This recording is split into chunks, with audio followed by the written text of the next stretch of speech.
This actual play is intended for mature audiences and contains themes some viewers may find upsetting.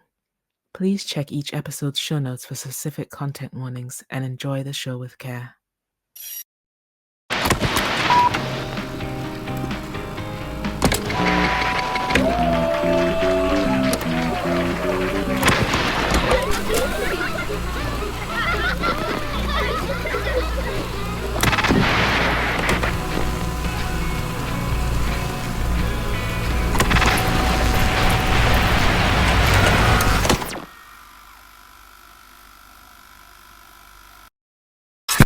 Okay, we are here with public access on the Bad Spot channel. Why don't we start by introducing ourselves? When I call on you, please say your name, your pronouns, anything else you would like for viewers to know about you. I'll start though. My name is Jason Cordova. I am the creator of the game we're going to be playing, Public Access, as well as the game from which it's derived, Brindlewood Bay. And I am very excited to be running for the very first time, what is the brand new edition of Public Access. And so the game has gone through the sort of original release, and then we had a play test kind of like version that we did for a while, and now this is the version that's resulted from that play test. And so you all are getting first crack at it. Let's go to our host, Matt. Hello, I'm Matt, go by he, him. You all know me by now. And I'm just pleased that everyone's come back for another go around. I'm really excited to play Public Access because I do not know this game at all. During the between, I had to kind of bite my tongue when things were happening that I kind of knew behind the scenes. And I can't be smug like that this time because this is all a surprise to me. So whatever wretched things Jason is going to cast upon us, it's all going to be new and exciting wretched things. But yeah, that's me. Fantastic. Wren. Hi, I'm Wren, pronouns they, them. I'm happy to be here once again with all these lovely people playing this game that Jason has made. You can find me at masquewren on a bunch of stuff. And yeah, excited for y'all to meet us and see what shenanigans we devastate our characters to. Fantastic. And Jess. Hello, I am Jess Jewell. Any pronouns, don't mind at all. I am a producer over at 12-Sided Studios. You can follow 12-Sided Studios everywhere at 12-Sided Studios. It's a nice, easy name. And you can follow me at Jewelhoop on Instagram and Jess Jewell on, I think, everything else except Facebook, because that's nobody uses Facebook anymore. It's fine. I have become addicted to the card from Brindlewood Systems since the Between campaign that we run. It lives rent-free in my head on a day-to-day basis. So yeah, I'm very excited for Public Access. Also, I think like 10-year-old me would think 33-year-old me is so cool right now. Just gotta get that out there. 10-year-old me would not think I am cool right now at all. Fantastic. Oh, and I forgot to mention my pronouns. Any pronoun is fine. So why don't we begin with CATS? CATS is a acronym that stands for concept, aim, tone, and subject matter. I like to do CATS in order to establish some basic expectations for just kind of what the game is about, what we're going to be doing today as well as in future sessions. So, concept. Public Access is a tabletop role-playing game about a group of people in 2004, the Deep Lake Latchkeys, who find themselves investigating strange mysteries in and around the town of Deep Lake, New Mexico. In the 80s and early 90s, Deep Lake was the home of a public access television station called TV Odyssey, the history and fate of which, the station literally disappeared, is the source of much speculation in certain corners of the internet. As the Latchkeys conduct their investigations in Deep Lake, they will become increasingly aware of the central role TV Odyssey plays in everything that's going on, and will have to face whatever terrible truth lies at the heart of the infamous TV station. Public Access takes inspiration from early internet horror stories, creepypasta tales, and urban legends. It's also inspired by the analog and found footage horror subgenres, synthwave and vaporwave music, and American pop culture from the 80s and 90s. The mechanics are based on Apocalypse World, Brindlewood Bay, and The Between. You don't need to know anything about those games in order to play, but happily we all do. Let's go to aim. The aim of the characters in the story is to investigate local mysteries in order to get closer to the truth of what happened to TV Odyssey. Our aim as players is to learn more about these characters' pasts, as well as to paint a vivid picture of our version of Deep Lake, New Mexico, which is a responsibility that we all share. And our aims for today's session are to introduce our characters, learn the basics of how the game works by playing it, and then having a debrief. Tone. The tone of Public Access is nostalgic, weird, and terrifying. Everything should always feel just a little bit wrong, a little bit off. Levity and humor is obviously acceptable, especially in the early parts of the game, but as the overall story progresses, things do get weirder and darker. Subject matter. Cosmic horror, graphic violence, ritual sacrifice, sexism, sexual desire, childhood trauma, consumer culture, and other dark and sensitive topics can come up in this game. We'll talk about safety tools in just a bit, but in the interest of setting expectations right now, you should know that this game occasionally deals with dark and intense subject matter. Speaking of safety tools, before I go on though, any questions about cats? We all thumbs up on cats? Great. Safety tools. We've already discussed our safety tools to some degree off camera, but I'll just note that for viewers that we're using the X card as well as lines and veils that we track separately. Before we begin character creation, I'm going to share a few more details about the setting. The game takes place in and around the fictional town of Deep Lake, New Mexico. Deep Lake and surrounding Degoya County are in a remote corner of the state. The town has fewer than 5,000 residents, but the eponymous lake attracts vacationers and seasonal hands in the summer, roughly doubling the number of people around. The player characters are a group of people in their early 20s who met on an internet forum and bonded over their shared history. They each spent part of their childhood in 1980s and early 1990s Deep Lake.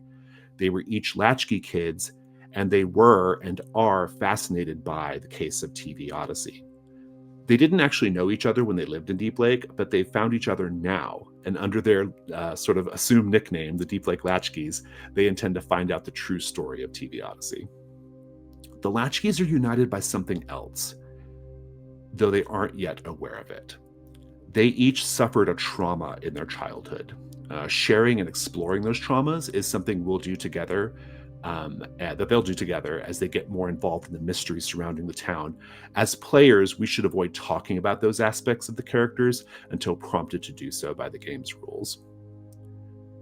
Just before the game starts, the Latchkeys decide to meet in person. They've rented a house in Deep Lake, and they're going to spend the summer there, getting to the bottom of what happened to TV Odyssey. They haven't had much luck figuring out what happened to TV Odyssey by the time the game starts, but they'll stumble onto some other mysteries in the town that'll kind of keep them busy until then. And so here we would create characters, but we've already done that. And so now we're going to just kind of move into introducing them. Before we get into that, I do want to say that even though this is a game that's set in 2004 and makes lots of references to American pop culture of the 80s and 90s, we aren't going to dwell on historical or cultural accuracy. We'll do our best to represent the technology and culture of the various eras explored in the game, but we're going to get some things wrong every now and then, and that's okay.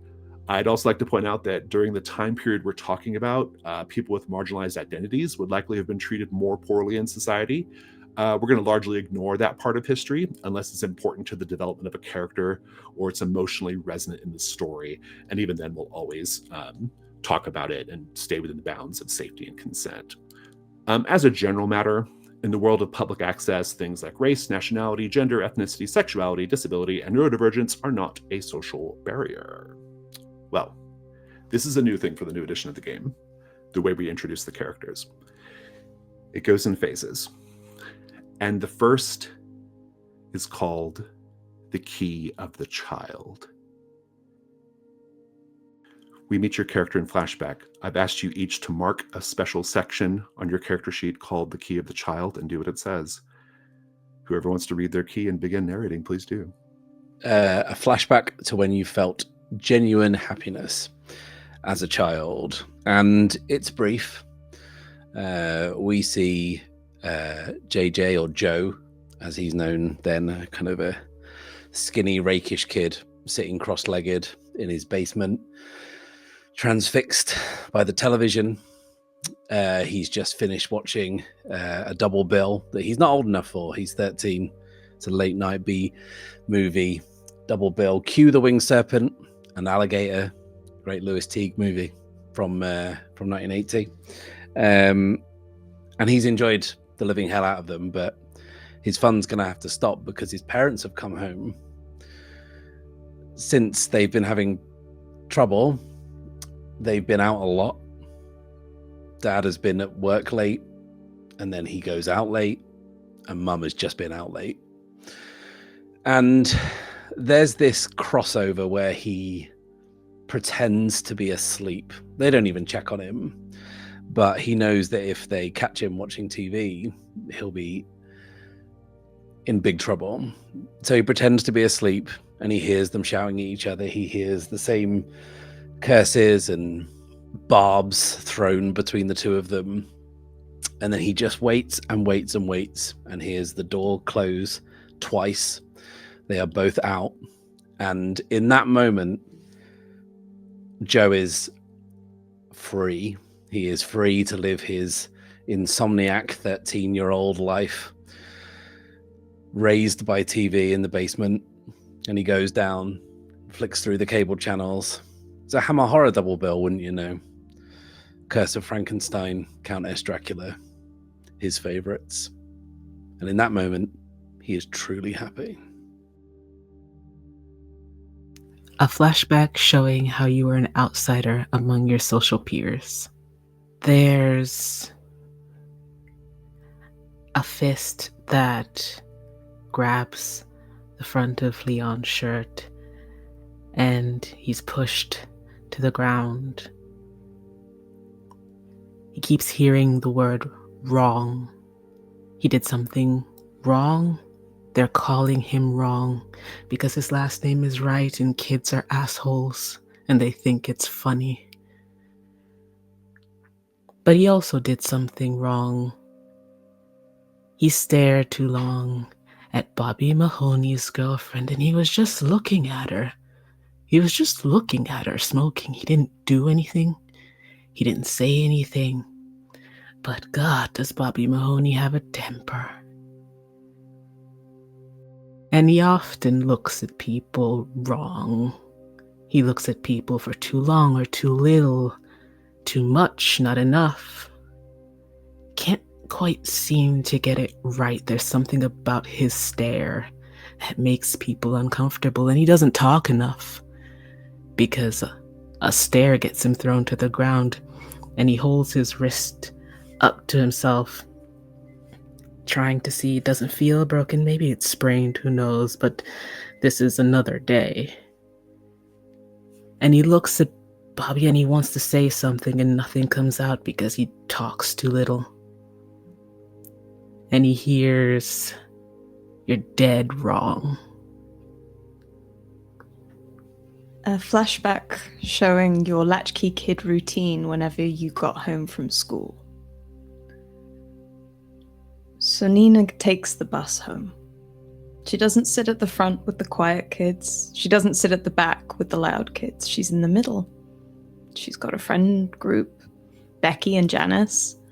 They're not talking about boys or anything else at school. They've been talking about the Babysitter Club. That's the books they're reading at the moment. They love them. Nancy Drew as well. And Nina sort of listens as Becky and Janice chat endlessly about how good they are and nods.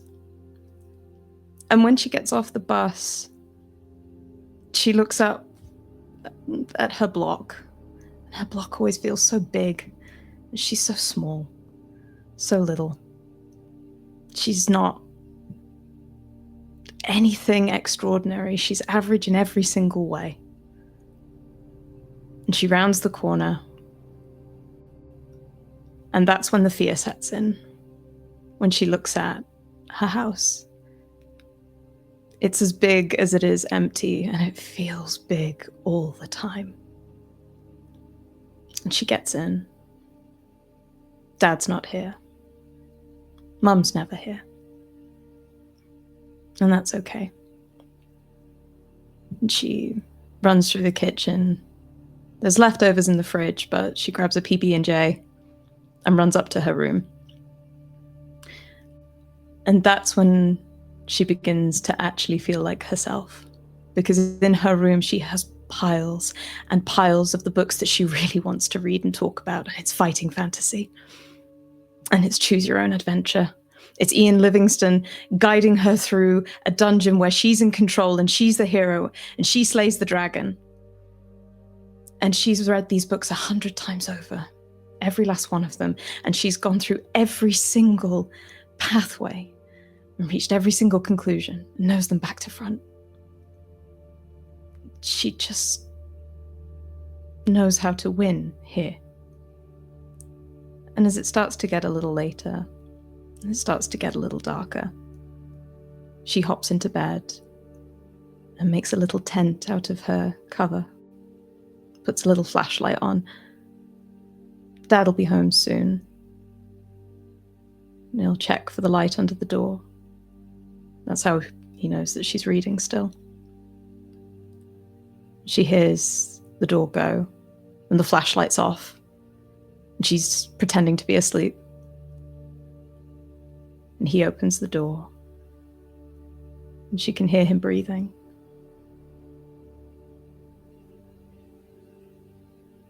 "That's my girl," he whispers. And she can smell the alcohol. And he leaves, closes the door softly behind her. And the flashlight's back on as soon as he's gone. And she'll read those books again. You all met on a small online forum called the Deep Lake Odyssey. The people who gather on this forum are interested in the mystery of a public access TV station in Deep Lake, New Mexico called TV Odyssey, which broadcast on cable channel 94. TV Odyssey operated from the late 1970s to the early 1990s, offering studio space to and airing a variety of local productions. The station literally, physically disappeared in 1992.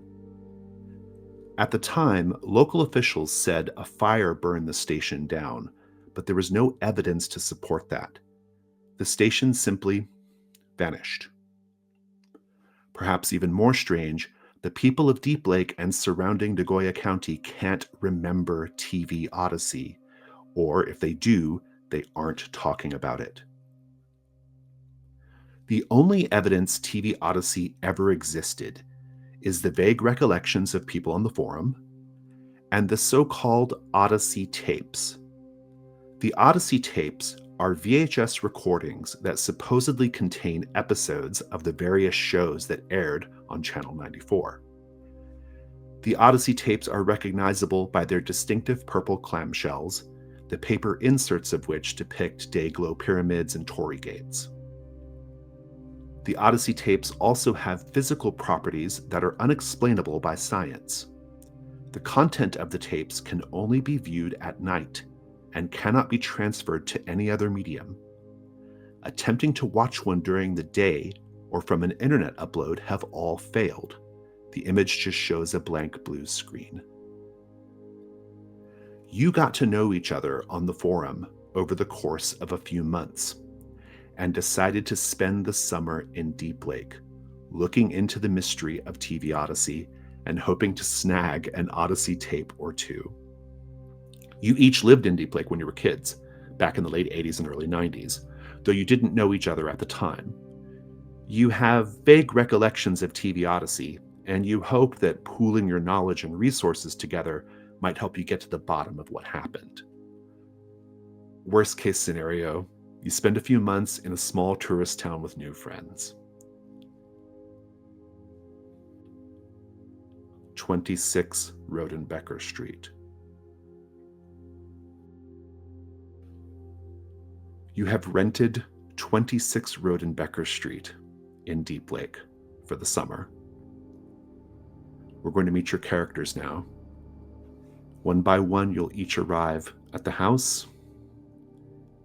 We'll see what that's like. You'll talk to each other, learn about each other. And importantly, in these scenes, I'm looking for you all to share some specific pieces of information. Your name and look, of course, but also, what do you do back home? Like, what's your job? Or alternatively, what do you hope to be doing? Do you have a significant other back home? That sort of thing. And so, the house rented, the summer beginning. Who arrives first? I think Nina might. What does Rodenbecker Street look like? It is, well, that's a great question, actually. All of the streets in this town are mostly single-story brick ranch-style houses, right? Very common in the area. 26 Rodenbecker Street stands out because it's a wood house that's 2 stories, and it's on a corner lot. It sticks out like a big sore thumb on the street. But it's otherwise just it's a dusty, hot day. I think Nina will have gotten the red eye from where she currently lives in Ohio and is keen to be here, but the minute she turns up to the doorstep and realizes how big the house is and that it's not small and cozy like her apartment, she gets nervous and stands on the porch awkwardly and doesn't really know how to go in. Like, all of the bravado, that all of the excitement that she had from chatting to everyone on the forum just leaches out of her. And she stood there just going, this is a mistake. I'm so stupid. Oh, this is so dumb. Oh, this is so dumb. I don't know these people. I don't know these people. They don't know what I look like. How am I meant to know what they look like? This is so dumb. And begins pacing back and forth on the porch bit. What do you look like? How are you dressed? So Nina has short crop dark hair. She's a Caucasian woman. She has light silver glasses, wears silver hoop earrings, a little choker, and it looks almost like a work uniform shirt or army surplus, some sort of grey overhang. It's almost like she's trying to look like she's not put in too much effort, but she's definitely put in too much effort to look effortless. And she's wearing denim shorts with tights and big combat boots. And all of it together, this wannabe Williamsburg warrior look, this indie Cindy isn't there. It's really not. She doesn't suit the look at all. But she's way past the point of caring. She's just tried so hard so many times clearly to fit in, and it's never worked, and this is just what's left. She's probably about 5'4", average build, and as she paces, she's sort of bringing her hands up to her mouth, and you see she's missing her pinky finger. Who arrives next? Who pulls up while Nina's standing on the porch staring at the door? Nina, I think you hear the small, barely contained barks of a dog before you see the person approach.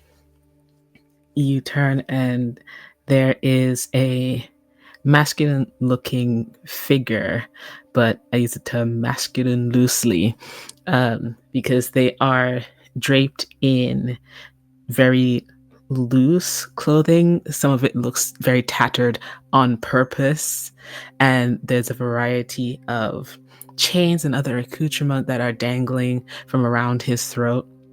His eyeliner is dark. Clothing is dark. There are chains attached to his trousers. They also end in Doc Marten-esque kind of boots. They're wearing a little long beanie, and their hair is clinging on to a curl pattern, but it is dyed and fried. As he approaches, you see next to him a mottled black and white dog. You can't tell if it's a border collie or a Labrador or both. And he is winding the leash up in his hand to bring the dog closer to him, not certain of your desire to be with the dog immediately, and just stops about 6 feet away from you, this dark-skinned individual, and just says, "Neuromancer?" Oh my god. Lee! Anomaly! Yeah! Got it in one. You look... This is gonna sound entirely insane, but you look... How I thought you would... Fuck. Sorry. Who's this? This is, Malcolm. Say hi, Malcolm. Hi, Malcolm! And before you know it, like, Nina's down on her knees and, like, a hand out. Clearly more comfortable with Malcolm than people. Mm-hmm. And it's very keen to make friends with the dog. He releases the leash a bit, seeing that you're comfortable, and lets Malcolm come to you and start sniffing your hands. Oh my god. He's brilliant. I love him. Yeah, he's a good boy. The best. I've not been in yet. I couldn't find the keys. I forget. Do you remember where the owner said that they kept them?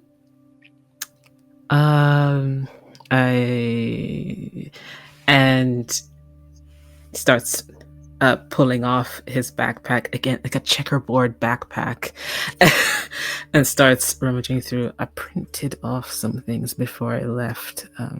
Just give me a second, and it's just deep diving into his bag. I think at this point you hear the rattling of some keys off to the side, and we meet JJ Gastineau, a kind of tall, slight, pale-skinned man with a kind of dark brown beard, short cropped hair, wearing a hoodie and a blazer, which is way too hot for this weather and this time of year, but he's trying not to sweat or look like he's sweating or look like he's in any way uncomfortable at this climate. He has just flown in from New York and got the cab straight here, and he says it was under the plant pot, if you were wondering. Oh my god. Jump scare? The very Jump same. scare 81 in the flesh. Oh my god. Shorter than I expected somehow. I get that a lot. And I'm wearing like a faded band t-shirt. You probably haven't heard of the band, and the badges on his lapel. You haven't heard of those bands either. He's got a weird looking suitcase. It's a flight case for what anyone would know as like film equipment. It even says Ariflex on the side. And he's making sure to hold it with the Ariflex outwards so you all see it. Yeah, he's got an air which is perhaps slightly detached from this, and probably has been watching you two for longer than you realize before making his presence known. But then I suppose you do know him as Jump Scare. So Jump Scare by name. Let's move into the house. I think as you get inside the house, let's do our first paint the scene. For folks who are not familiar with the format, paint the scene is a question I pose to all of you, and in the answering of it, we learn something about the scene, about the space that the scene is taking place in. And my question here for you all is, the owner of the home was sort of a shifty individual, we'll say. Someone you met online, you maybe talked to them a couple of times on the phone. And I think the state of this house reflects whatever trepidation you might have been feeling about them. Looking around, how is it obvious that the homeowner made no particular effort to get the space ready for you? There's like a chest in the hallway, and on the side is a bowl full of car keys.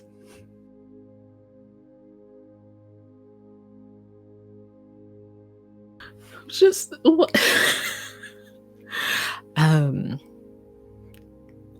In the kitchen, there's still some bits of garbage left in the bin.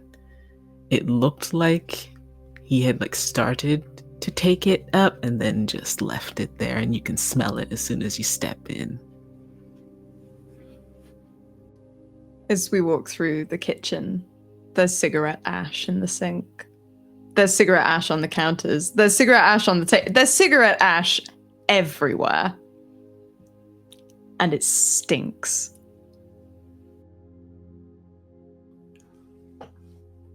In a bit, we will learn about the rooms that you each claim for yourself in the house and why you chose that room in particular. But first, a little bit more getting to know you time. You've unpacked, unloaded your stuff, and now you're just kind of hanging out in the living room or kitchen area. Yeah, I want to know more about these characters, what they do back home, what they hope to be doing, if they have any significant others, just stuff like that. Role play. I think seeing all of the ash, Nina clearly feels comfortable enough to pull out a cigarette and lights it in the living room area and offers one to you guys both. I'll definitely take one. And I think that JJ takes it down in a way that suggests that he's not smoked in a long time and that he is reacquainting himself with his long-forgotten best friend. Leon doesn't take one, still has his backpack and is rummaging through and pulls out his laptop and just opens the door to the yard back. It's like, go out, Mal. As you reach for your backpack, Leon, Nina goes, "Oh, I bought you all gifts. I I know I spoke about it a lot on the forum, but here," and she reaches into the satchel that she's brought and pulls out 2 copies of Lois McMaster Bujold's Shards of Honor and hands them both to you. I promised that I would introduce you to the greatest writer that there is. And this is she. This is her. Science fiction to a T. Lois McMaster Bujold, New York Times bestseller. You can thank me later, but yeah, I promised. But yeah. Bon appetit. That's not what you say. Fuck. Yeah. So, you guys know I'm a librarian. But I don't actually think we ever really discuss like what you do. JJ, what do you do? Well, that's a great question. I'm a screenwriter, and at that point, he takes he kind of reaches into his blazer pocket and takes out another book, which he then swaps out for the book you've just given him. And the book he makes a not unsubtle show is called "Making Movies" by Sidney Lumet. Probably what every pretentious filmmaker would have in their pocket around that time, and it's very well thumbed. Whether or not he's read it is another question.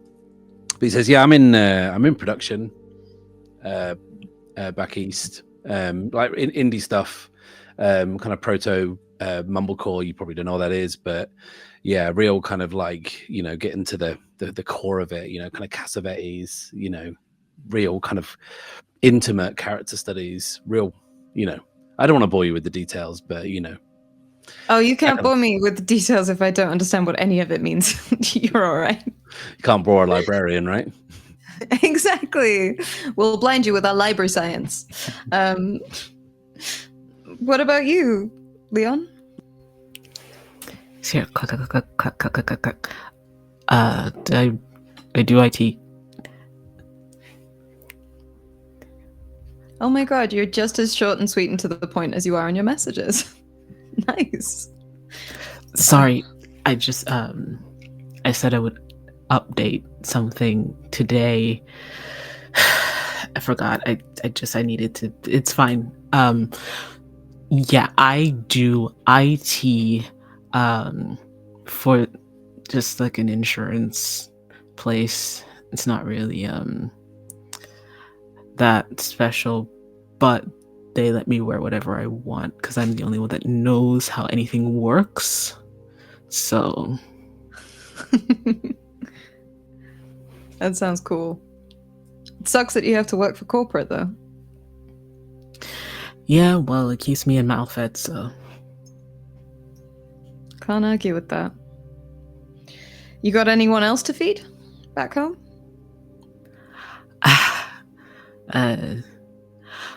Not right now. I was in like this like long-term thing, but we had some disagreements about certain things. So we just weren't compatible. Let's just put it like that. I know how that feels. How about you, JJ? How about you ask me again when you know me better? Wow. I feel like that's the point of the conversation. Yeah, and Nina just takes a really long drag on her cigarette and kicks off of the back wall. It's like, I'm gonna see what else our gracious host has maybe left for us to find. But who knows? Nina, There you might be didn't beers answer in the the fridge. question. Yeah, you think I didn't notice the little circumventing there? Touche. No.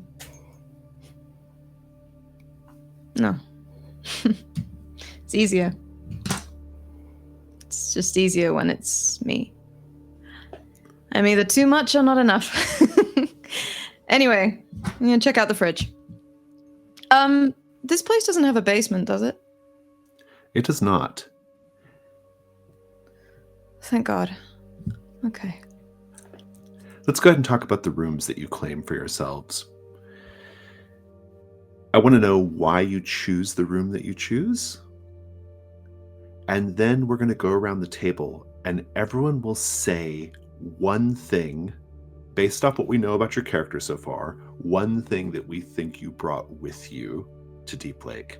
And then you will add that to the section of the character sheet called your corner of the house. And so who wants to tell us first why they chose the room they chose? JJ picks the kind of half an attic room, purely on the basis that it has blackout blinds and he can completely control how light and dark it is in there. It's the smallest of all the rooms and he can barely stand in the center of it. without banging his head. Nina is a little like annoyed that JJ's taken the highest room and the smallest as well. And so she settles for one on like the second floor, which is large-ish and has these weird paintings or pictures on the wall. You can't quite tell what medium they are. And they seem to be of like a family in various like a timeline of how this family has progressed. But it's difficult to make out their faces. It's a little faded. And there's something about like seeing a generational change on the walls that really appeals. So she's taken that room.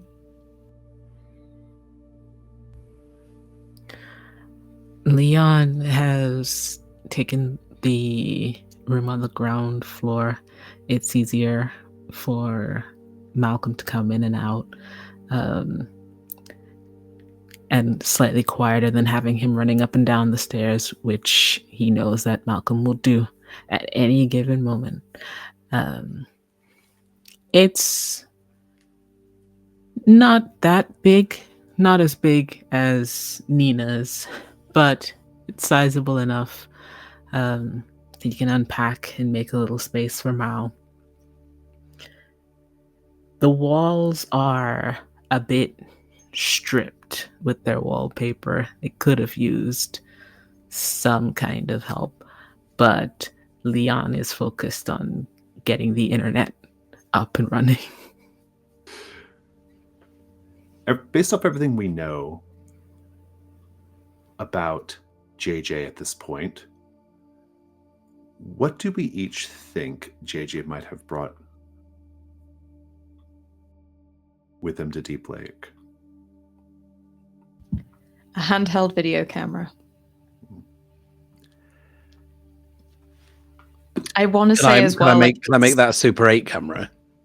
Yeah, absolutely. But something that it's not just a Super 8 camera. It has been redesigned by you in some way. So maybe there is like, an affixed filter or something like that on the front that captures everything in a specific way that only you really find appealing and nobody else can really stomach, but it's yours nonetheless. I'm going to say, I would keep it simple and say that you have a little black book filled with contact information for industry people you've met, agents, producers, that kind of thing.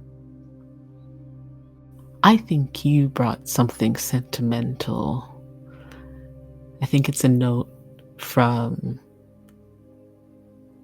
a former teacher that you had praising your writing skill. Based off everything we know about Nina so far, what do we think Nina brought with her to Deep Lake? I think you brought that flashlight with you. You still have it. You've changed the batteries so many times, but you still have it. I think she brought, I don't know the name of it, but on a Ouija board, the thing you put your fingers on with the magnifier. The planchette. Yeah, the planchette. One of those.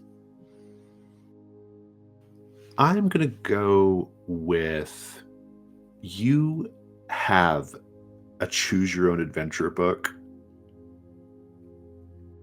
that you've been writing. So you've been writing one and and you can tell us later what it's about and all that kind of thing, but that's what you've got. And based off everything we know about Leon up to this point, what do we think Leon brought with him to Deep Lake? Apart from the pup, which is already in the corner of the house. I don't really know why, but a flare gun.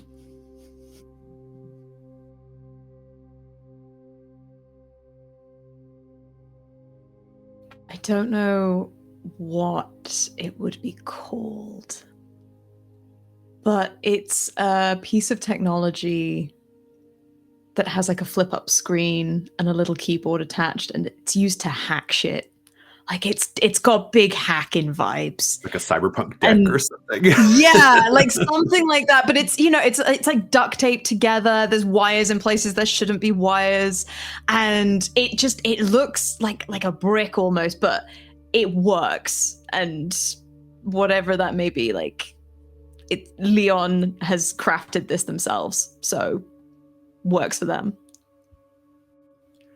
I'm going to say moderator credentials for the Deep Lake Odyssey forums. With your characters having met each other for the first time, you're settled into 26 Rodenbecker Street. We can now move into regular gameplay.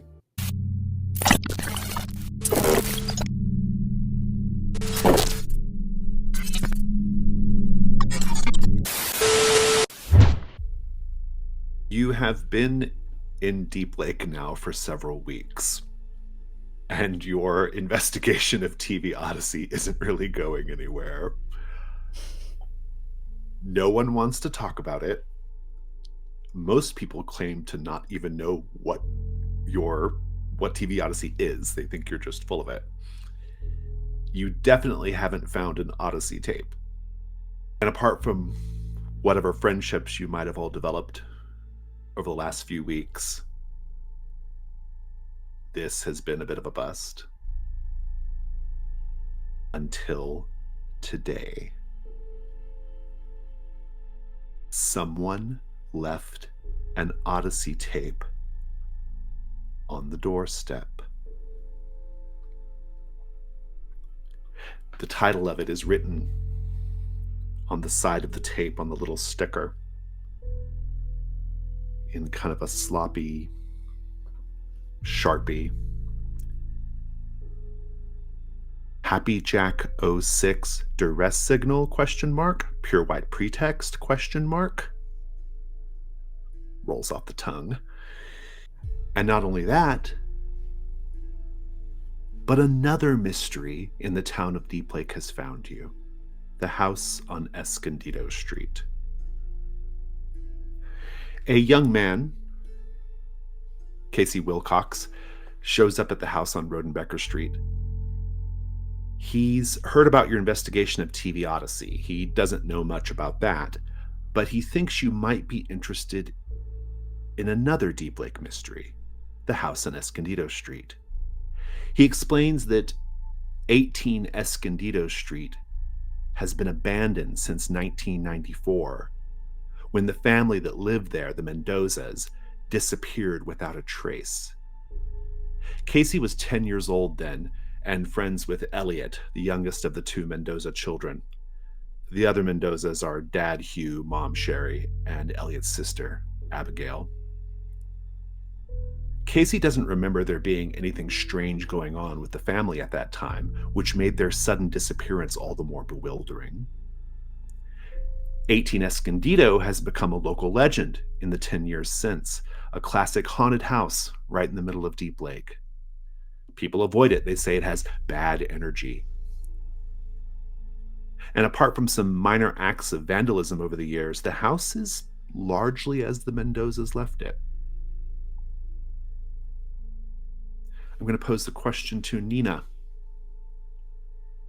Casey's story includes a detail that makes you think 18 Escondido Street is evil. What is it? So over the years, Escondido Street has been meticulously urbexed by would-be ghost hunters. What Casey has revealed is that every single urbexer that's gone in looking for a picture, some desperate glory hidden within the house somewhere, all of them have come out white as a sheet with the same fear etched in their message. Don't go down into the basement. There's something there. Don't go down into the basement. And they leave and are never heard from again. Intriguing. The way this game works is you have questions and opportunities. You'll be gathering clues in order to help you answer the questions, and once you answer the question, you unlock the opportunity. Our question for the house in Escondido Street is, what happened to the Mendozas? It's a complexity 6. More on that when we need it. The opportunity is to resolve the mystery by revealing the truth to Casey Wilcox. Then, if you wish, destroy the house at 18 Escondido Street or perform a ritual to banish the evil that resides there. I will also tell you that in this game, we have a special currency called the keys. We've already seen one of them, the key of the child. And we'll see more of that as the game progresses. But we also have a key on this mystery called the key of the cave dweller. You can mark it at any time to bump up the result of a die roll. Alternatively, you can save it, and whenever you get ready to answer the question, you can mark that to bump up the die result for answering the question, a thing you can't normally do. So here's something to keep you busy while you figure out what's going on with TV Odyssey. And you have your tape. Maybe we'll watch it tonight. In fact, I know we will. It's late in the afternoon. There's maybe just an hour or two left of sunlight. Still some time to head over to 18 Escondido if you want. Casey can show you the way. It's just 2 streets over. You could walk there. Well, I mean, we gotta, right? We came back to Deep Lake to look at shit like this. We have to go. Let me tell you about Casey Wilcox. He's there in your living room. He has a blonde faux hawk. He's wearing Jinkos. Do you remember those big giant raver pants? He's wearing Jinkos with flame print.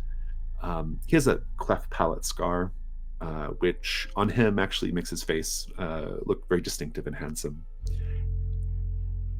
He's about your age, maybe a little younger. He says, look, I feel kind of bad, like, bringing this to you. I mean,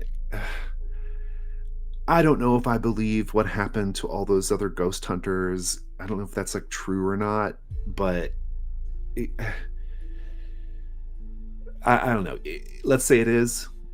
I don't necessarily want to be responsible for something happening to all of you, but I got to know what happened to my friend and his family. And I don't know, you're here making a TV show about this Odyssey or something, and I figure you must be into weird stuff like this. So yeah, anyway, I don't know. And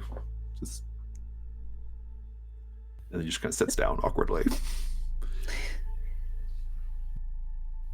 It was TV Odyssey. It did exist. The 3 of us remember it. Look, I can take you over to the house if you want. Nina sort of looks at Leon and JJ and is like, this could be something. Yeah, sure. Casey, please do. Take us to Escondido. Well, let's talk out of character briefly, because I do want to make sure that everyone is going to pursue this in the way they want to. Casey's happy to take you over to the house. There is still a little bit of daylight left if you don't want to be skulking around a haunted house or an allegedly haunted house at night. But there might be other ways of looking into this too. So it sounds like Nina and Leon are pretty set on going to the house. What do you think, JJ? Sounds a bit gauche to me. I'd like to go and find where the local errant youth hang out and see what kind of scuttlebutt I can find on the street, like a skate park or a rec center or something like that. Casey is probably one such errant youth, but he, you've been in town long enough to find that place, so I don't think that's any trouble at all. Probably can find even some kids younger, right, than Casey. Even he's probably like 19 or 20, and I'm sure there's proper teens somewhere in town at this time of day. Well, I'm going to go with my camera under the pretense that I'm shooting some kind of like skate video or like parkour thing, and like try and kind of tease some information out of the locals. Yeah, I like that. So I think what we'll do is Casey will take all of you collectively to the house, and then JJ and him can kind of break off to go go talk to some righteous dudes and wayward youths.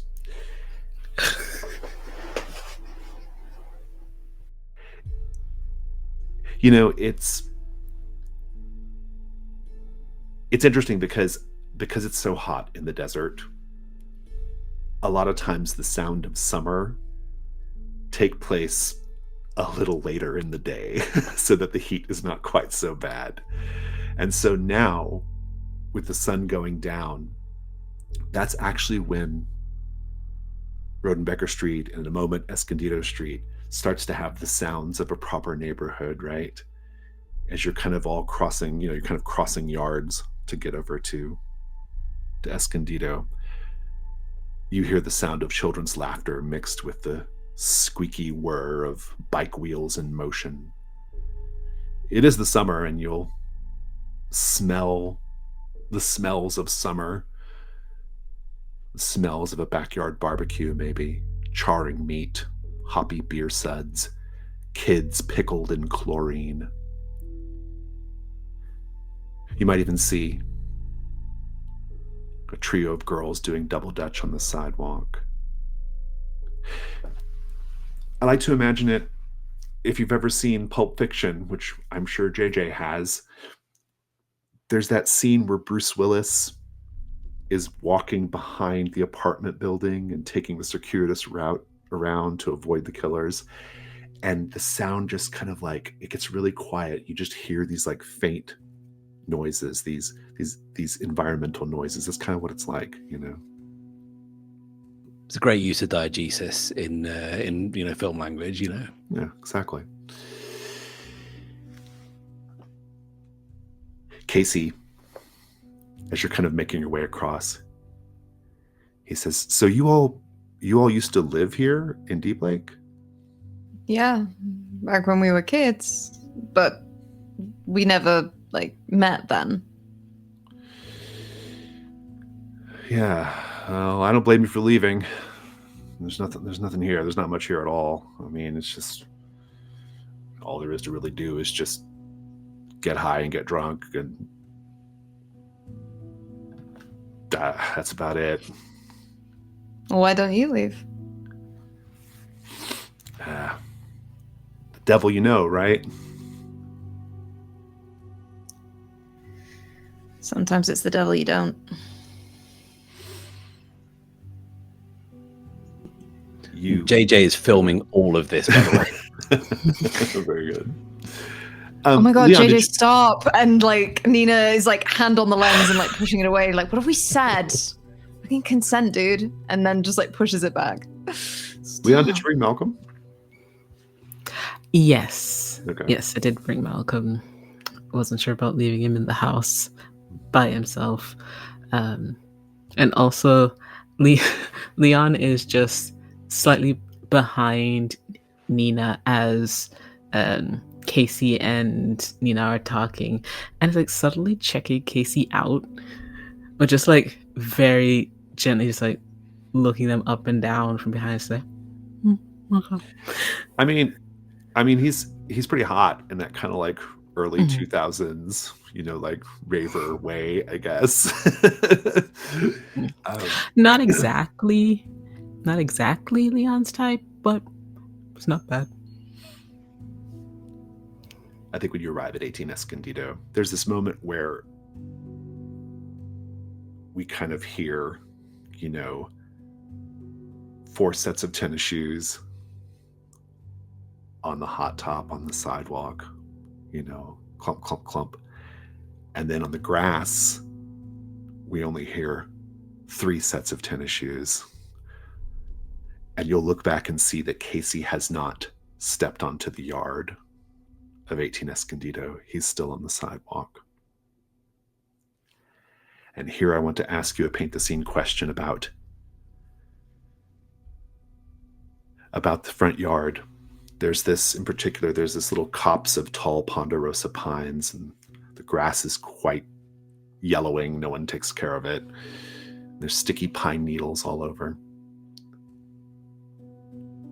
Something about these trees makes you think the evil in this place might be in the land.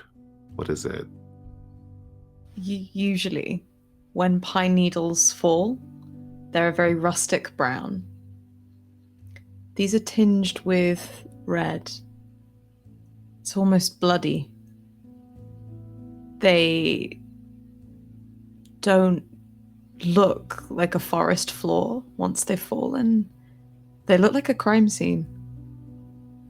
But on closer inspection, it's just the needles, so nobody really pays attention, but we see it.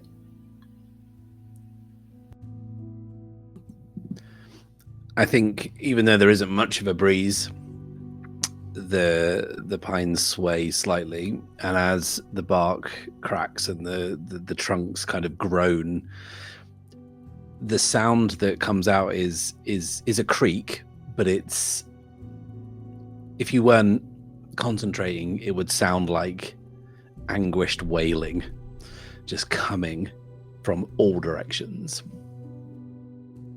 There's a few branches missing from within the boughs of the pine trees, and as said wind passes through them, it's almost like a mirage, but just for an instant, like those pictograms where you see faces where you're not meant to. You can see the shadow of eyes and a mouth just briefly before it shifts back. So yeah, Casey is very clearly not stepping off the sidewalk. Come on. You're not... Don't be superstitious.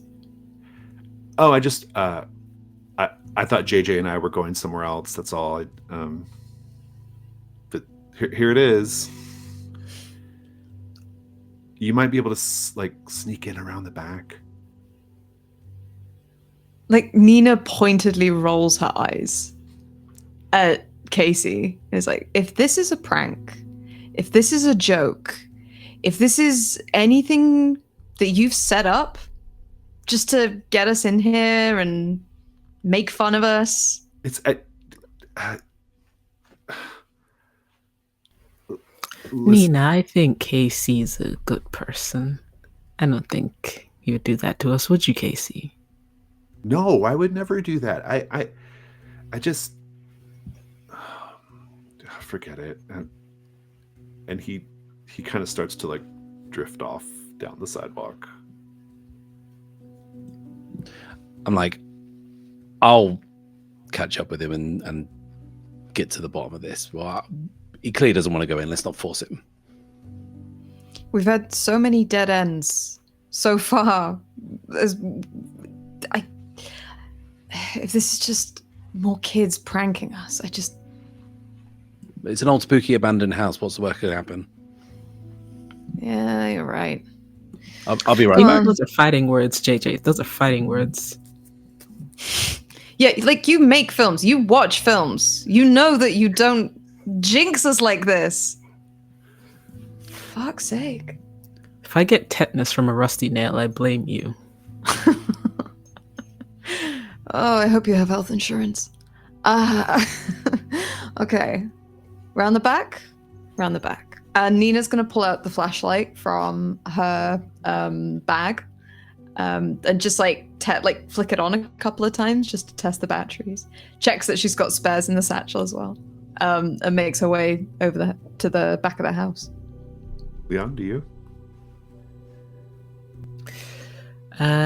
Yes. And I'm gonna release Malcolm from his leash. It's like, go ahead, Mal.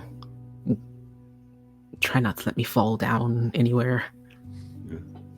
Wait. I love it when you do this. Release the hounds! Okay, cool. Now we can go. Great. Wonderful. Okay. With JJ and Casey in a moment. For now, let's go backyard. To the backyard. There's actually a swimming pool back there filled with a shallow layer of mucky green water. And there's faded and cracked sunbrella furniture all over. Some quite large overturned planters.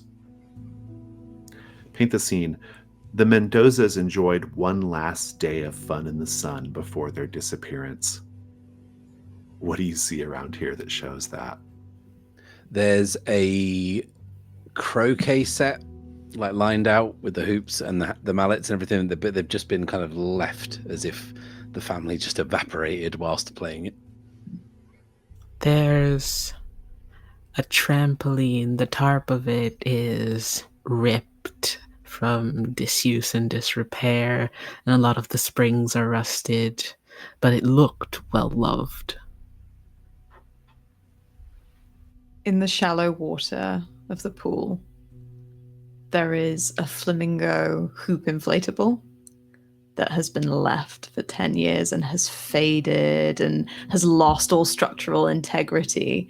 And so instead of this bright pink, fun, flamboyant thing, it's just this haggard, crowed, almost like the shedded skin of a snake curled at the bottom of the water.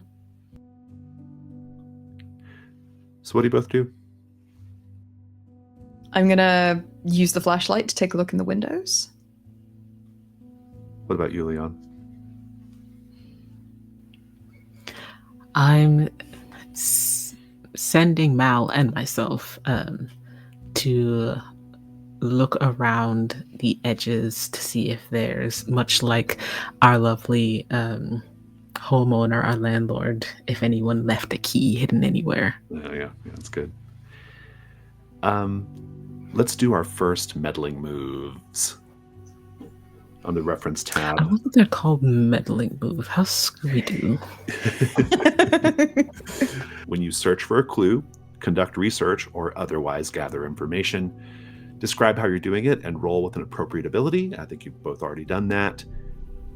We'll start with Nina. Nina, you said you were using the flashlight to kind of look through the windows. That feels to me like I would say that's a composure roll, because you're kind of not supposed to be here and you're doing something, that is probably vaguely trespassing or illegal.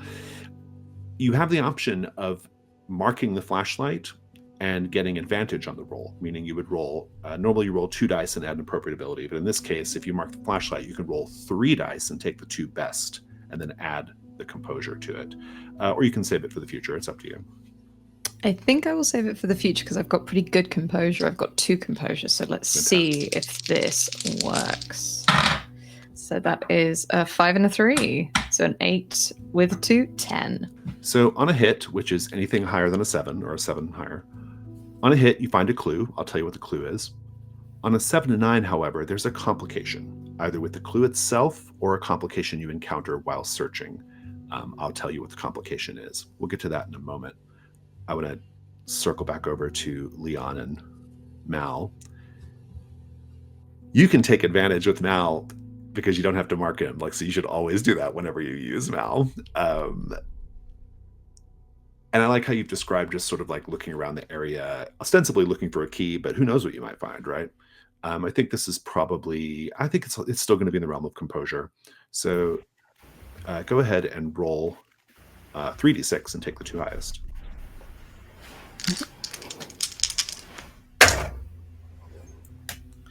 Two of those were the same number, so that is also 7. Same result. I'll give you your clues and complications in a moment. So JJ, you and Casey are going down the street, and the sun is getting pretty low now in the sky. The sky is quite kind of a blazing kind of orange and pink, right? As the sun sets, kind of silhouetting the mountains in the distance. And Casey says, so are you trying to be a filmmaker or something? I mean, are you the one who's actually filming this TV show you're making? This is my own side project. This is a personal piece, kind of a cinema verite piece. And before Casey even realizes, JJ's framing him up against this kind of bruised sky. It's all very kind of Badlandsy, kind of magic hour.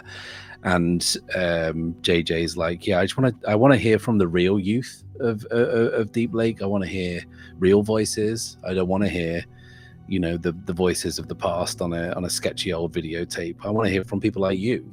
I want to hear from your friends. I want to get the pulse of Degoya County, because I don't believe it's dead.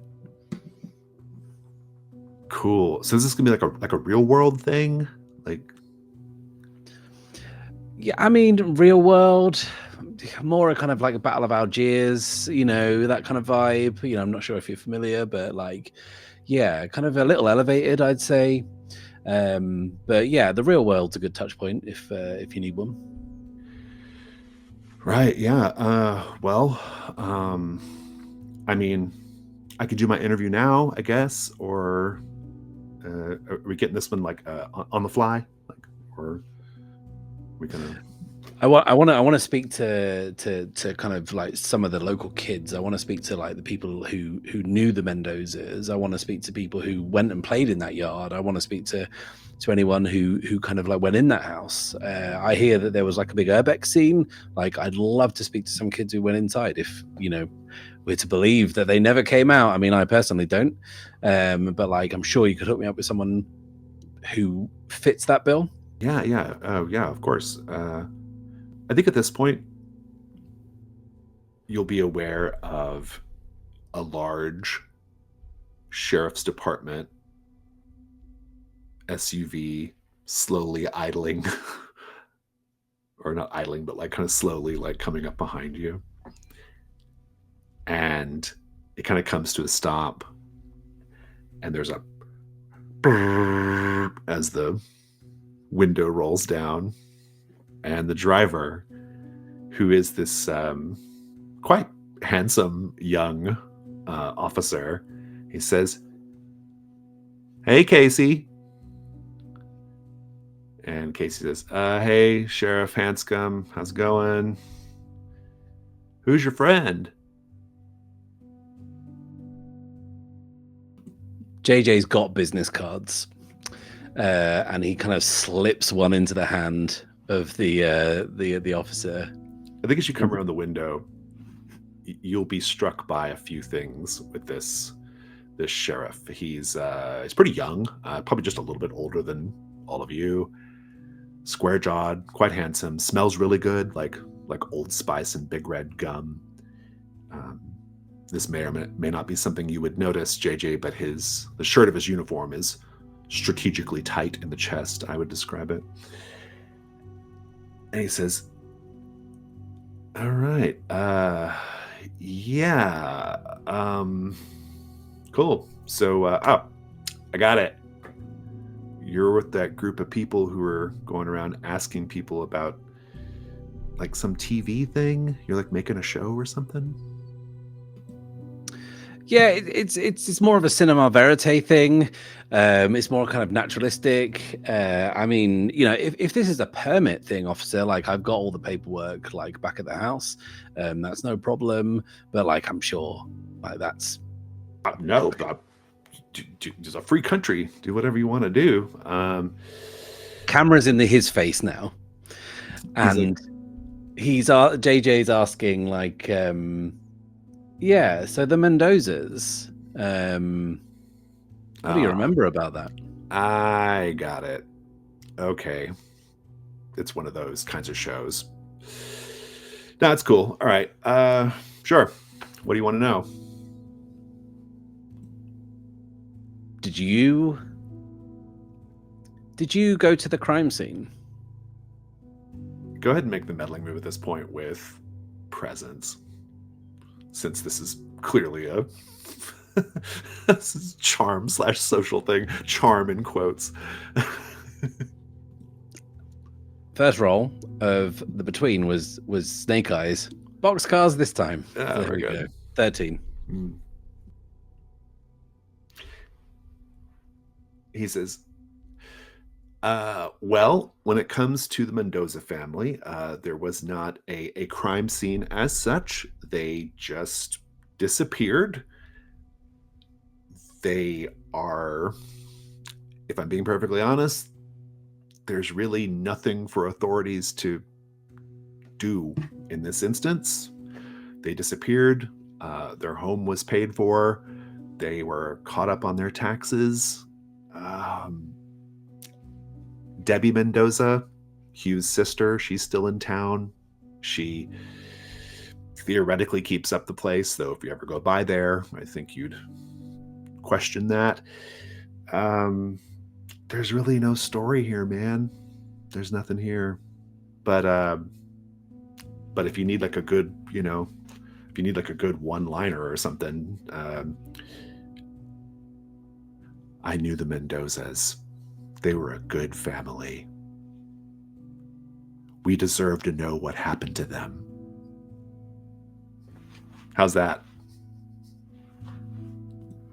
It's in the trailer. He hasn't given you a clue yet. We'll get to the clue in a moment, but I will tell you this, JJ. On his dashboard of his vehicle, you see one of those purple clamshell cases. Because per the meddling move on a 12 plus, in addition to your clue, you also find an Odyssey tape. And so 2 in one day, after weeks of getting nowhere on TV Odyssey, you are the threshold of finding a second one here. What do you do? Oh, I gotta get that tape. I have to get that tape.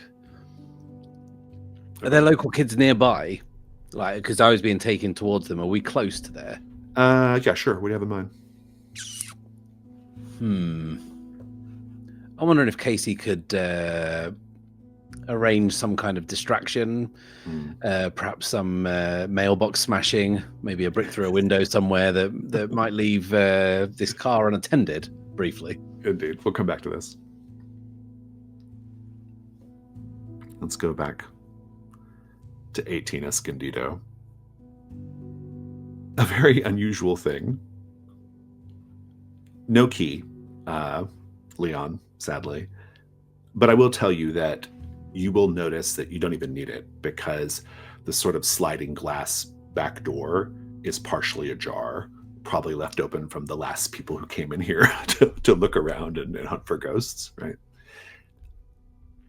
So no worries there. Mal, though, he finds something in one corner of the yard, and he's kind of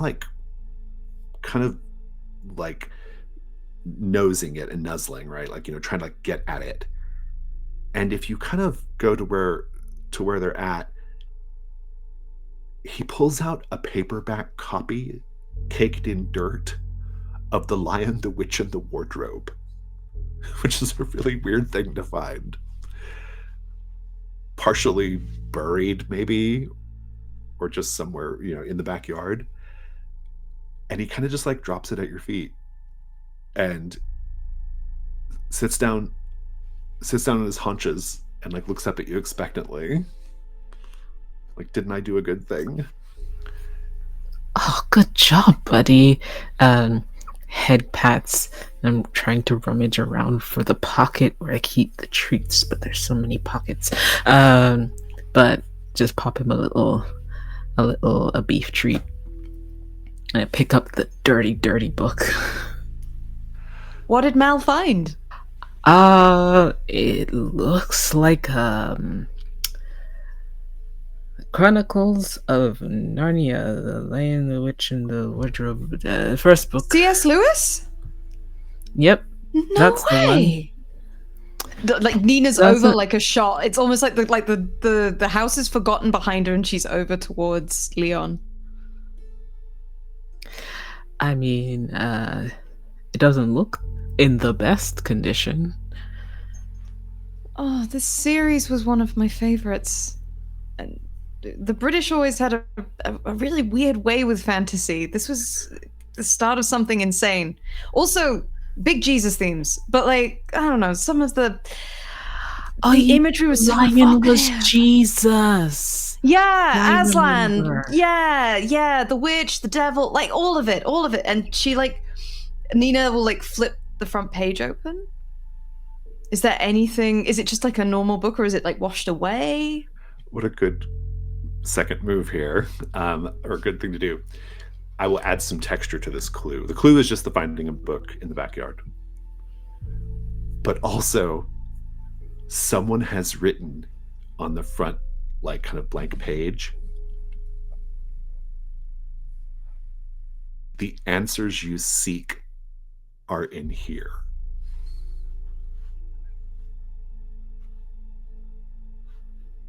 That's weird.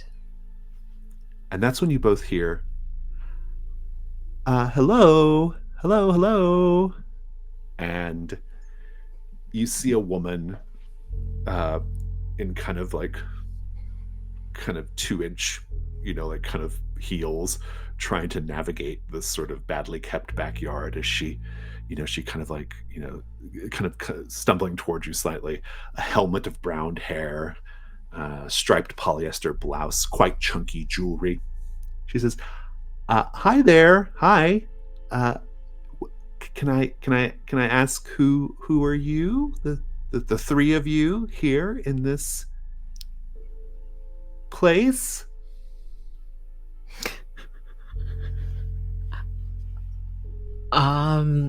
Hi. Sorry. My name's Leon. This is my dog Mal. Hello, Leon. Say hi, Hello, Mal. Mal. I'm Becky. Hi. Lovely to Becky. meet you. Yes. Hello. Wonderful. So good. That's great. My name is Patience Head. I am the president of the local homeowners association. And I consider it my responsibility to keep an eye on things. And of course, I have to follow up when I see some people who I don't recognize sneaking around back of one of the homes in our neighborhood.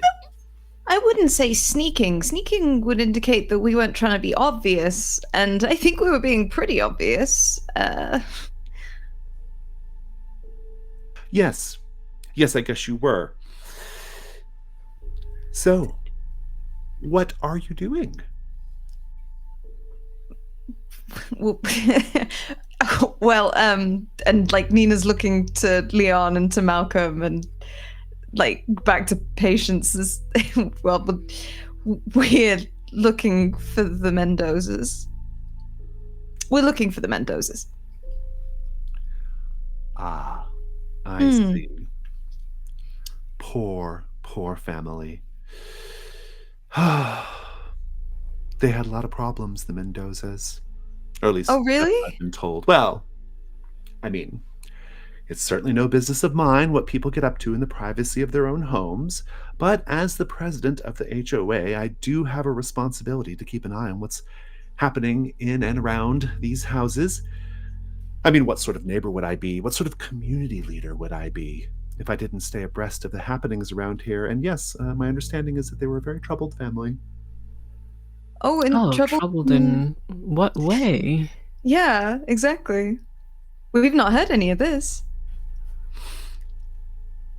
Good. I like this as a...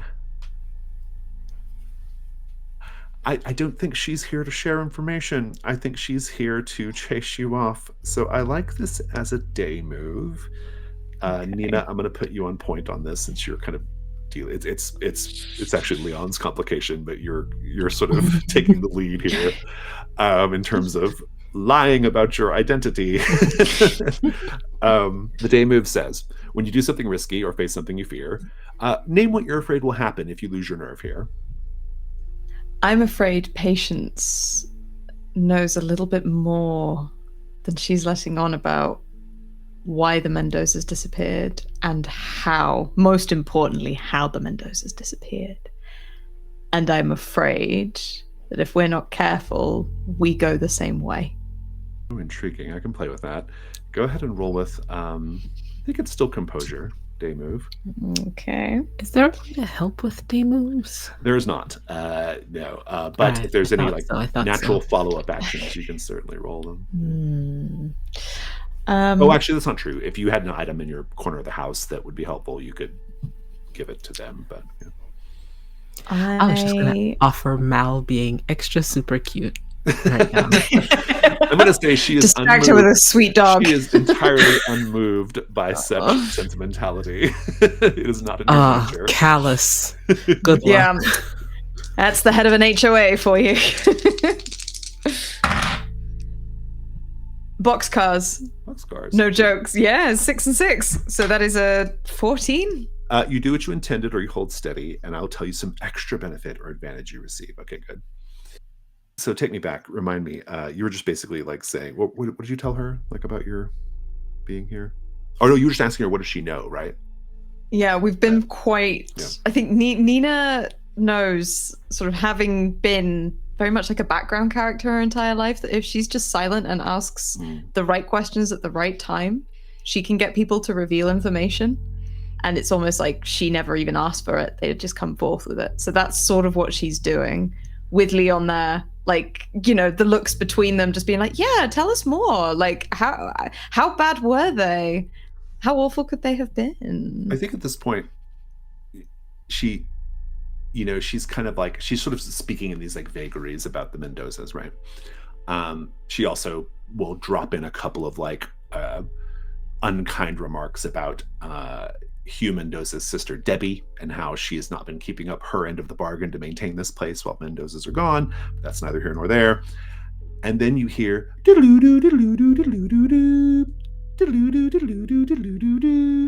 she's like, excuse me, that's my cellular telephone. She pulls it out.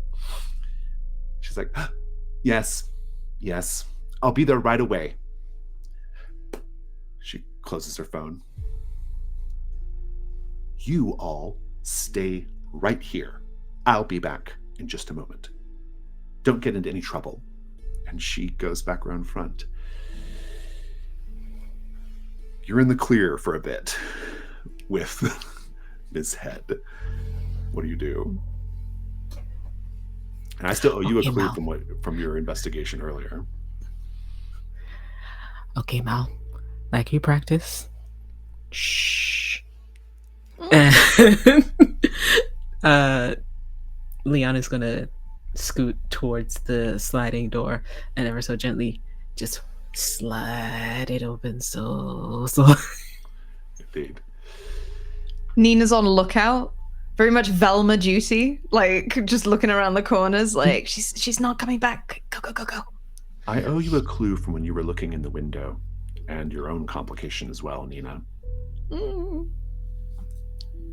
And I'll say that you're kind of using your flashlight to look through the window again at what you were looking at before you were interrupted. The window that you're at looks directly into what appears to be like the dining room kitchen area of the home.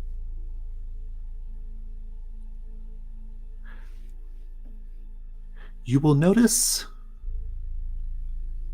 on the kitchen table a huge amount of Reese's peanut butter cup wrappers, like those orange wrappers, like dozens and dozens of them, like piled up. It's a really weird detail. Like someone ate hundreds of these things and just threw the wrappers on the table. But then you'll also see your father standing in the kitchen, reaching into the refrigerator, pulling out a beer, and looks at you and gives you a little nod. JJ.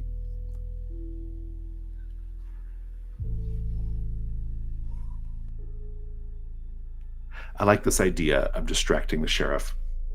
I don't need any rolls here because you got a 12. You're entitled to all this, but I think I've had a better one though. Okay, go ahead. Can the radio come on in the cops' car to say that there is something they need to go to attend to, and then can JJ slide across the bonnet, Starsky and Hutch style, get into the passenger seat, put the camera on the officer, and just say the words "ride along," and just go. Because this guy's seen cops, I know that much. I don't know how far he's going to get with that, but I do like the idea of you being able to grab the tape whenever the sheriff is distracted. I like your idea. So your idea was to basically, like, the sheriff has to go and you jump into the car with him. Yep. I'm into it. I like it. Let's do it. The call comes through. He says, another time, maybe? How about right now? And I slide in across the bonnet and into the passenger seat. Say the words "ride along," and this is where I think is going to enamor me to this officer whose name is, sorry, I've forgotten. Hanscom. Hanscom. It rhymes with handsome. Oh, because he is. Yeah. I'm going to do a slow pan along his arms as he's kind of like holding the steering wheel and kind of finish on his face to kind of push in for a big close-up. And I'm going to say, have you ever seen Point Break? And he looks at you and says, yeah, I love that movie. Like, you look just like Johnny Utah. You know, I get that sometimes. Yeah, I can tell you do. He's like, listen, if anything really, really gnarly is about to happen, you can't film that stuff, okay? No, of course. Right. And he says, it's probably just some drunk or something. And, you know, the car's kind of driving. And he keeps looking in the rearview mirror because Casey, I think, did not jump in the car. And so he's kind of like looking. And he says, how do you know Casey? Like I said, I've just been around the town and I've just been trying to connect with the youth, the kind of the street level kids. And, you know, he seemed like a good kid, seemed to be like maybe the key for me to meet kind of like more interesting people. And I feel like he's led me to you, right? Yeah. You're kind of still driving. He's you know, he's doing his best to like stay focused on the road, and he knows he's got to like deal with some incident. But now, like, out of earshot of Casey and having you there in the truck, he says, listen, I didn't want to say anything when Casey was there, but you know his deal, right? As in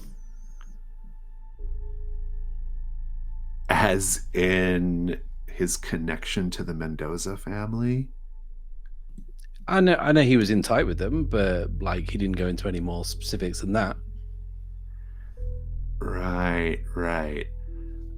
And he says, I don't know how much I should tell you right now.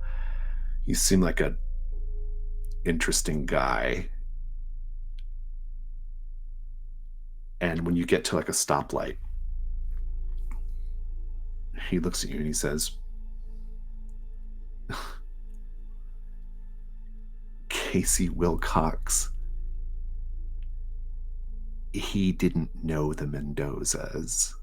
He claims he was friends with Elliot, but he couldn't have been. He couldn't have been because his family moved to town after the Mendozas disappeared. But he has all these memories, you know? Like he knows things about them. Anyway, he's an okay guy, but he's a bit troubled, is all I'm saying.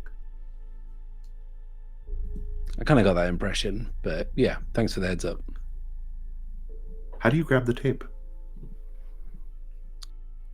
Are we getting close to this incident that he's got to deal with? Sure, yeah. It's like a fight in a community just like a lot. Yeah. A stand-up brawl between a couple of guys who've had too many, and yeah, I kind of just quickly stuff it in the back of my jeans whilst he's out, kind of trying to break it up.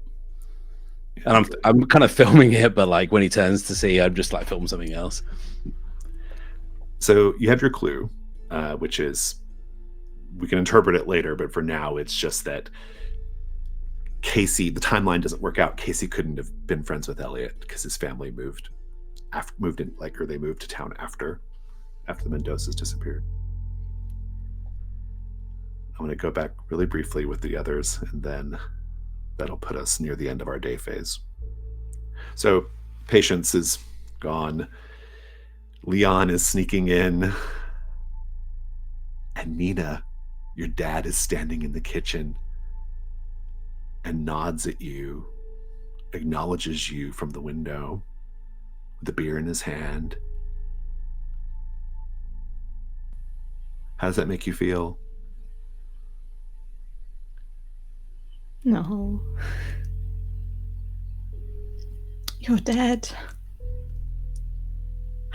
You're dead. You're not here. You're not here. And she pulls the flashlight out and trains it on him. Indeed.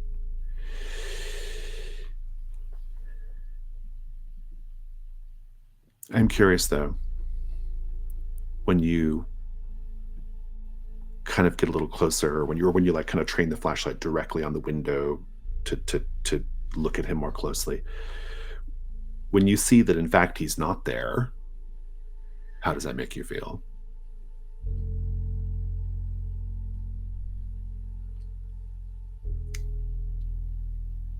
There is a part of Nina that has forever been trapped by that scene in the Neverending Story where Artax is swallowed by the swamp of sadness. And every time she thinks about her dad, that scene is what plays over the memory of his death in her mind.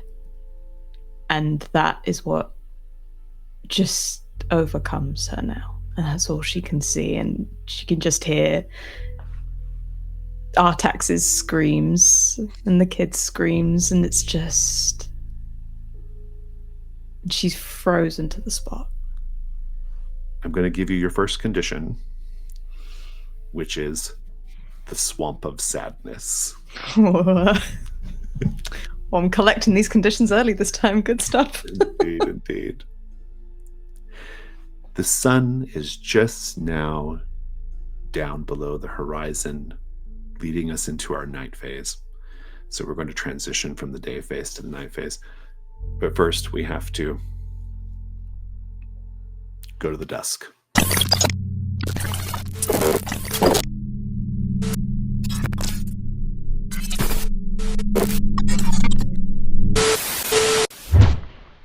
In this dusk phase, normally you would decide if you're going to watch one of your Odyssey tapes, but in this first night phase, you must watch an Odyssey tape.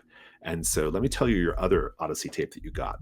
So you received Happy Jack 06 duress signal pure white pretext from someone unknown who left it on your doorstep. And this next one that you receive is called Affirmations 04. Now, the way watching the Odyssey tape works in this new edition of the game, we assume your characters watch it at some point. But when we watch it, when we watch it for the night phase, it's us as players watching the Odyssey tape. You can also watch the Odyssey tape. You can always watch it at 26 Rodenbecker Street, where there's a VCR, or in the future, whenever you find a VCR out in the world, we as players can watch it on that VCR, which changes things a little bit. So for this first one, it'll be at Rodenbecker Street.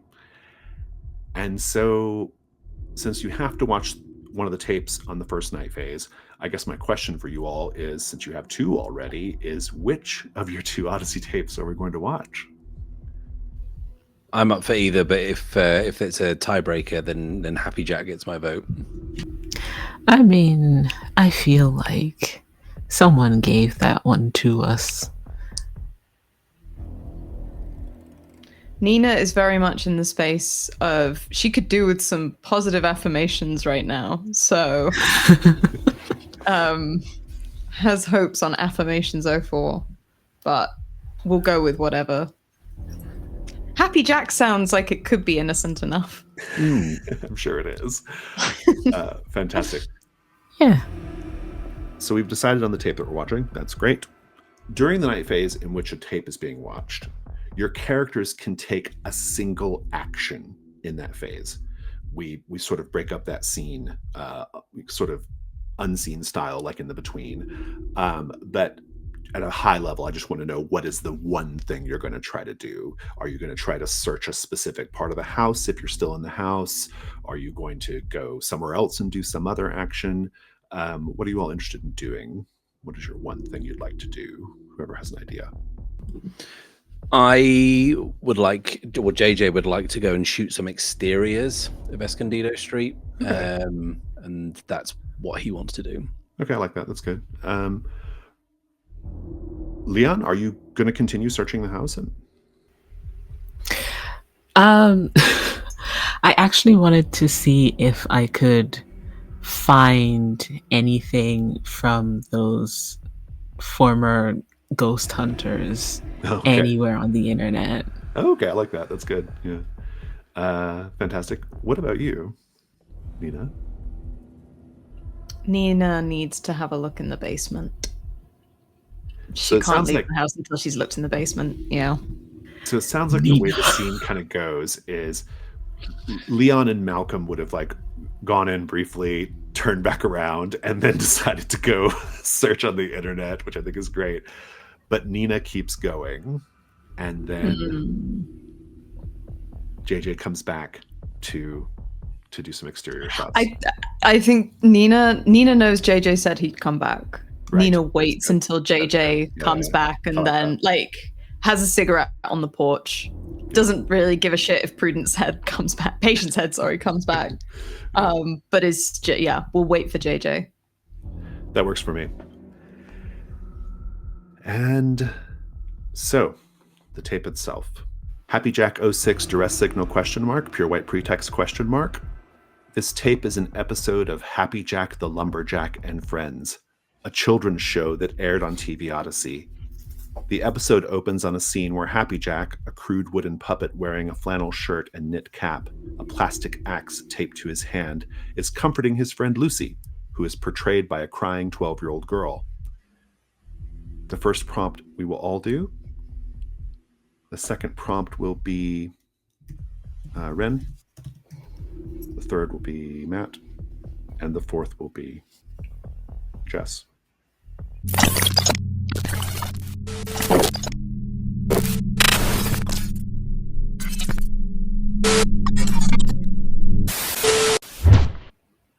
We push in the tape and press play.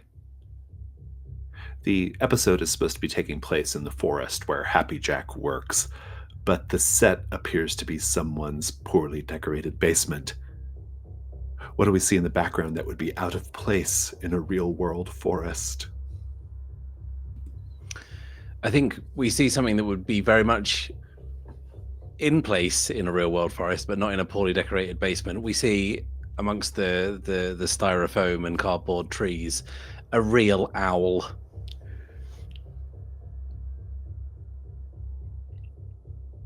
I think the real owl is perched on like the arm of a mascot. One of those old horrendous suits that is meant to look like something, but the eyes are too deep and they look too hollow in the head. It's a bear. It's this horrendously brown, groggy bear holding a real owl. And the whole time that this cartoon is happening, it's just staring directly down the barrel of the camera and not moving. Off to the side, just within the frame, there is the edge, and they never seem to fix it, as if they don't notice it, but you can see the edge of a light gray door. And there is something about how close it seems to the frame, just beyond but always there, like waiting for the knob to turn. And the whole thing, I'll add, is very poorly lit by a single strip of white halogen light overhead that flickers occasionally, giving a kind of off-kilter strobe kind of effect. Leon, you stepped into the house briefly and then thought better of it and went back to Rodenbecker Street. Why'd you leave?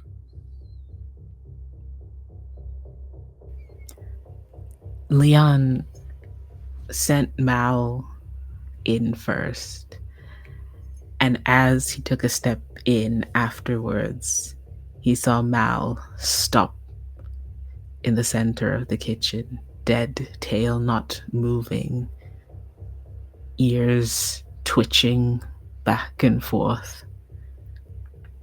And then Mal turned and looked at him, and he immediately stepped back out of the house, and Mal came after him.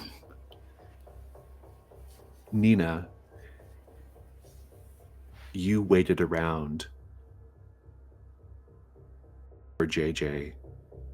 Maybe not in the house, I'll let you decide that. But what'd you do to kill time? Sort of similar to Rodenbecker. When she first rocked up to the house, she's pacing back and forth on the porch, smoking a cigarette, and all too often casting a glance down the street, and waits and watches as the streetlights flicker on. JJ, once you swiped the tape, did you just like book it out of the cop car at that point, or what happened? I think he tried to make it look as natural an exit as possible, and whilst Officer Hanscom was dealing with those two drunks, he kind of slipped down an alleyway and then heading back towards Escondido Street. But I think the thing that is not kind of weighing on JJ the most, but bothering him, is how the tape feels in his possession. It feels like it has gravity, or it has weight, real weight. Intriguing. Do I give you a condition here? No, not yet. Speaking of tapes, Wren, in this episode of Happy Jack explains that Lucy is sad because her parents abandoned her in the forest. What did Lucy do to make her parents stop loving her? Give us the scene, please.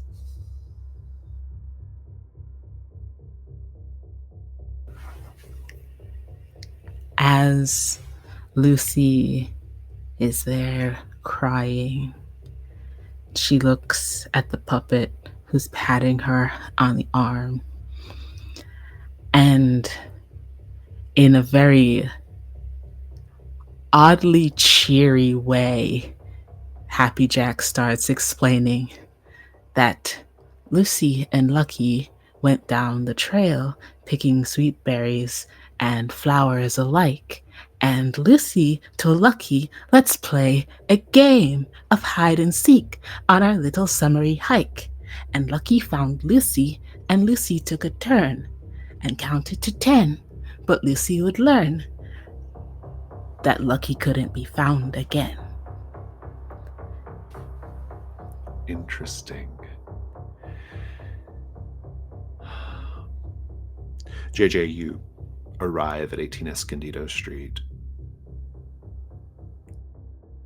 Are you just always walking with the camera going, or what is that like? No, I mean, he knows, but like, there's no sound recording with this. It's a Super 8 camera, so like all the people he's been interviewing has all been for show, and most of the time he hasn't even got his finger on the trigger, as it were.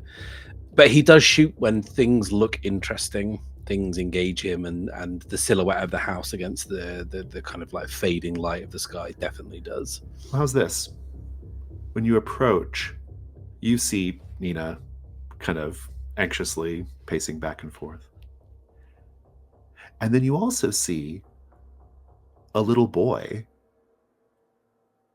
staring out the windows of one of the bedrooms, trying to get Nina's attention, waving his hand at her.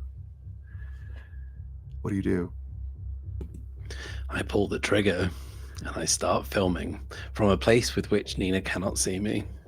Oh, interesting indeed.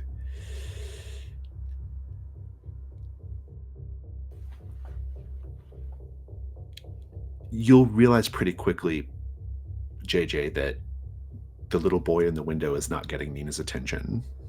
There's no sound. He's just waving, and Nina hasn't noticed. What do you do? I think once I am convinced that I have this framed up shot of an anguished message not being received, I will walk up to the gate and into the front of the house and get Nina's attention and just say, "Who's your friend?" When you both look, the little boy's no longer in the window. What do you mean? The little kid. Who is your friend? Kid? Yeah. There's no kid here. We've been the only ones here for hours. Come on. Unless he was with Casey. I left Casey back in town.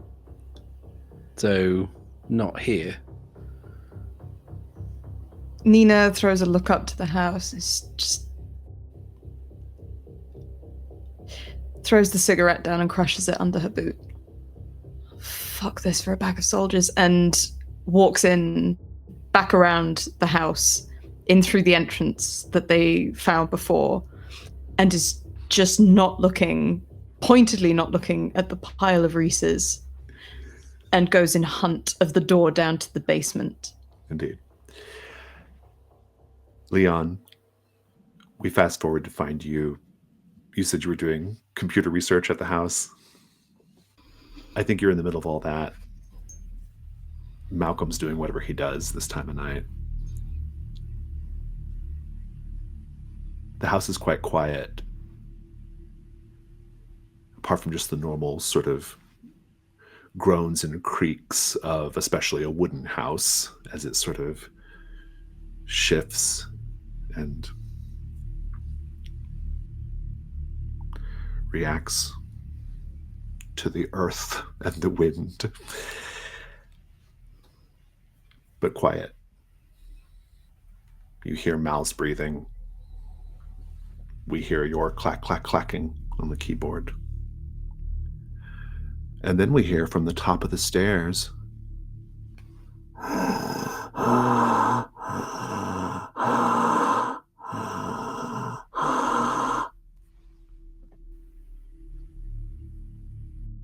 Back to the tape. Matt, please continue. Happy Jack suggests Lucy should take revenge on her parents. When she finally gets home, he demonstrates the manner of revenge on another puppet character, Sylvester the Squirrel. What does Happy Jack do till Sylvester? Happy Jack says to Lucy, "Don't cry, Lucy. There's a way we can make this better, and we're going to learn a lesson in Happy Jack's workshop." And then we kind of go over to another part of the set, which is just a workbench, essentially. And we meet Sylvester the Squirrel, who's wearing a little hard hat. It's very cute. And Jack says to Lucy, "Have you ever heard the expression, you'd forget your head if it wasn't screwed on? Well, people need to be taught lessons. And how do you teach a lesson about not forgetting things? Well, you take their head off. Why don't we try and look at Sylvester here? He's clearly forgotten to punch in for work today. How about we teach Sylvester a lesson?" And Jack then lays Sylvester down with his head in a vice and says to Lucy, "Go on, Lucy, give the handle a turn." And she says, "I don't want to. I really don't want to." And she's crying. And he says, No. We have to teach a lesson. How will he not forget his head if it's not screwed on, Lucy? Turn the handle." She says, "I don't want to. I do not want to." And then he grabs her hand and he starts turning the crank, and we see the papier-mâché head of Sylvester the Squirrel start to slowly collapse, and the expression contort. Maybe the puppeteer's hand inside is also crushed, and we hear this agonized wailing come from beneath the table. And Happy Jack turns the body, pulls it away, and shows the decapitated form to Lucy, who has just tears streaming down her face now, and says, They won't forget now, will they? Nina, let me give you the basic layout of the house. It's a single story. There is the backyard, which we've seen. It leads directly into the kitchen and dining room. The aforementioned Reese's peanut butter cup wrappers piled up on the dining room table. There's a sort of TV room. And all of this I'll mention. There's no electricity, obviously. The electric's not on. So you're kind of seeing it all with your flashlight. But there's a TV room. There are bedrooms. There's a master bedroom, Elliot's room, Abigail's room, sort of down one hall. And then you will see the door that leads to the top landing of a staircase that goes down to the basement. JJ, are you right behind? What are you doing? Yeah, I'm right behind filming all this. Do you have a light on the camera? Yeah, there's a little square lamp, a little 50 watt. What do you do? I think as we approach the door, Nina does that thing that infuriates me in every horror film I've ever watched, where the protagonist being filmed on the found footage turns back to look at the camera before obviously doing something very stupid. And she looks back at the camera and at JJ.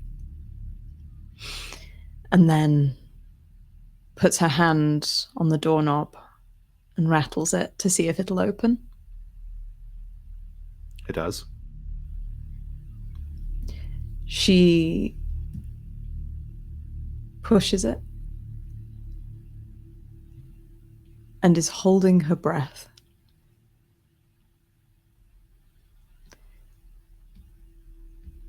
And then begins slowly to track the flashlight down the stairs to the bottom. JJ, are you going down the basement too? Or are you going to search another part of the house? I mean, there's the room the little boy was in. you can triangulate to that pretty easily. I think this is what I think. JJ is going to watch this beautiful cinematic shot of Nina disappearing down the stairs. It's got notes of Shane, right? It's got notes of the searchers. That's what he's thinking. That's how highly he's elevating this in his mind. He's John fucking Ford at this point. But now I've seen that kid upstairs, I think that's where I'm going to go. To be clear, yeah, I'm gonna go and look for that window and I'll look for the kid. Yeah, I'm going to pick up with you. You will. The room that certainly that window was attached to is probably what was Elliot's room. There's a twin-sized bed with faded Ninja Turtle sheets, a large poster of Bill Nye the Science Guy. Matchbox cars are still spread on this. They're still kind of spread all over the floor like caltrops.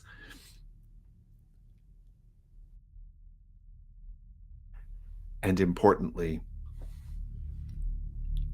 there's a sliding closet door that's still slightly vibrating as if it was just closed. What do you do? The camera will protect me, right? So I'm going to keep looking through the viewfinder. I'm going to walk and I am going to Dario Argento style reach my hand into frame and open the door. Something about the energy in the room changes when you open the closet door.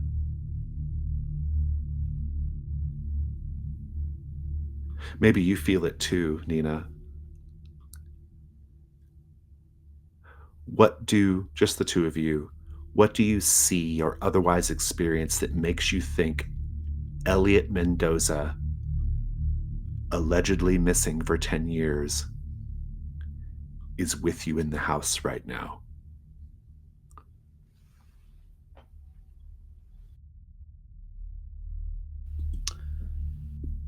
I hear him whisper behind me, "Come find me." I hear him whisper behind me, "You'll never find me." Fantastic.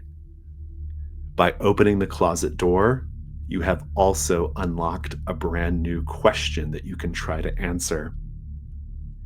How can we lure Elliot to us? It's a complexity 2. And I'll tell you the opportunity if you answer the question. Could I potentially use my latchkey move in this moment? Read it to us. So, knowing is half the battle. You are a deep repository of knowledge, some of it even useful. Once per session, you can introduce a real-world fact about something in that scene. That fact is a clue. I'd love to know what it is. I think it's going to be something that we can use to lure Elliot out.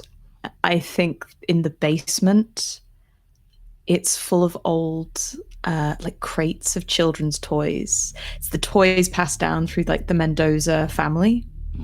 But Elliot's favorite were the Voltron like snapped together like robots, and they are out on the floor while the rest of the toys are in crates and away. These Voltron robots are at Nina's feet. I love it. That's a great clue. Go ahead and note it down. Let's check in with Leon. Leon, what do you do when you hear this strange breathing at the top of the stairs? There's a solid moment of pause as his hand just stops mid-sentence in the document that he was typing. And he looks down at Mal. He knows the sound didn't come from Mal, but he just has to make sure. Because sometimes dogs do weird things. And if he could explain it away with it just being Mal. But Mal is in the room with him, and that sound did not come from within this room.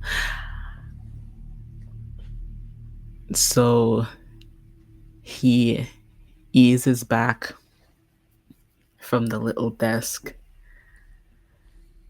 stands, and goes to the door and just eases his head out to look towards the staircase, not ready to leave the security of a room, the comfort of a door that he can close against whatever it is outside. Wait, so to be clear, you're looking up at the staircase, or what are you doing exactly? He leaned out of his bedroom, which is on the Right. ground floor, Yeah. and is looking down and up towards the staircase. This is going to be the night move. When you do something risky or face something you fear, name what you're afraid will happen if you fail or lose your nerve. In this case, what are you afraid is going to happen right now if you fail or lose your nerve?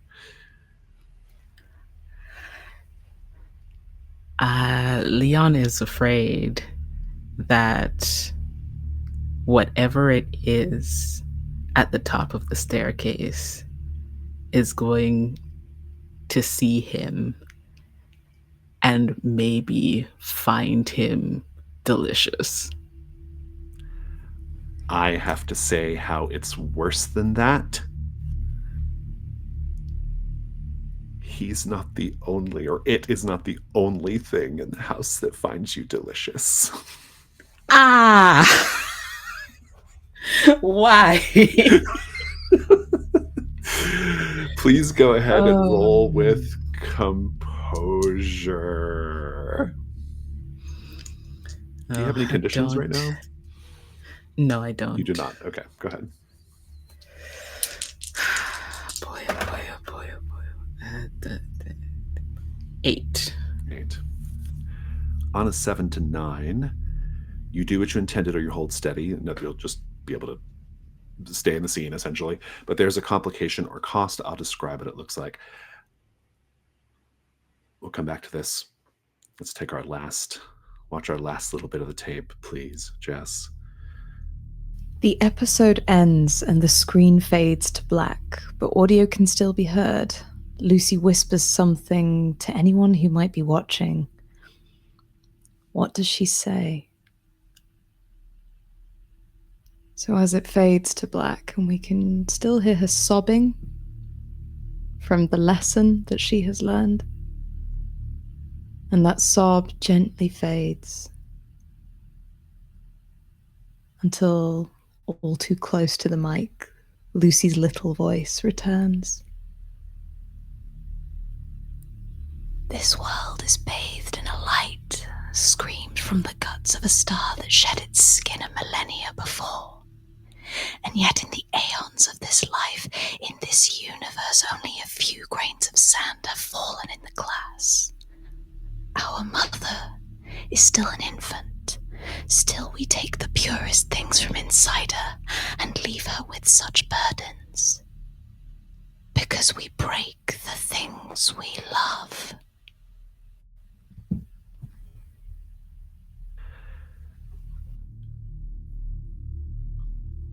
You've got all these Voltron pieces in the basement.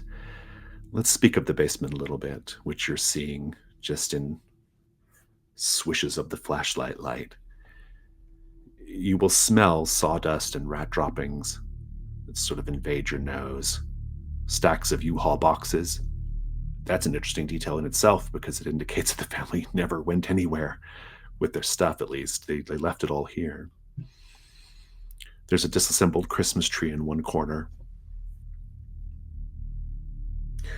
Interestingly enough, the Voltron pieces down here,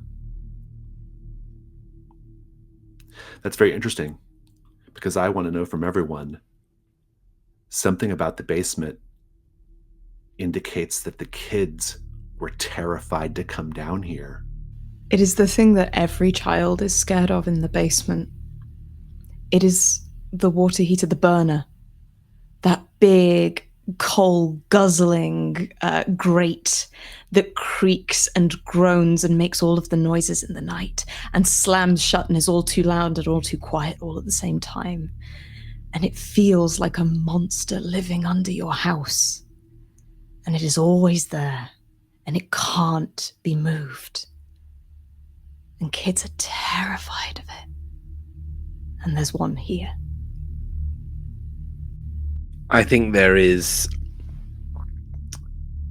It's covered in a sheet ordinarily, but every time you go down there, the sheet is fallen off or otherwise out of the way. But there is a portrait of a family, and this portrait is from maybe like the 1800s. It's like an oil painting. And it's the family that has the exact makeup of the Mendozas, but their faces just depict this deep suffering, which when viewed alone in a cellar will make you instantly turn and run for the stairs. There's a pile of soaked and stained, it looks like blankets or bed sheets, old with damp and rot, but peeking out from among them, you can see soft, fluffy clouds and bright yellow stars. JJ, there's nothing in the closet, but you heard what you heard. What do you do? I think it suddenly feels very real and not like I am shooting some stuff for a reel. I am going to run down to the cellar and try and reunite with Nina.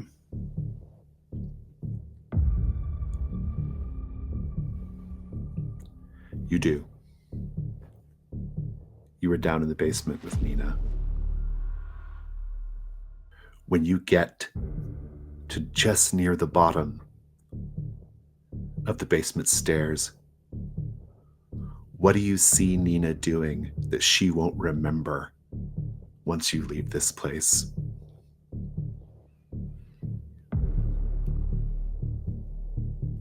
She's down on her haunches and she has assembled the Voltron, And she is just kind of marching it backwards and forwards on the spot.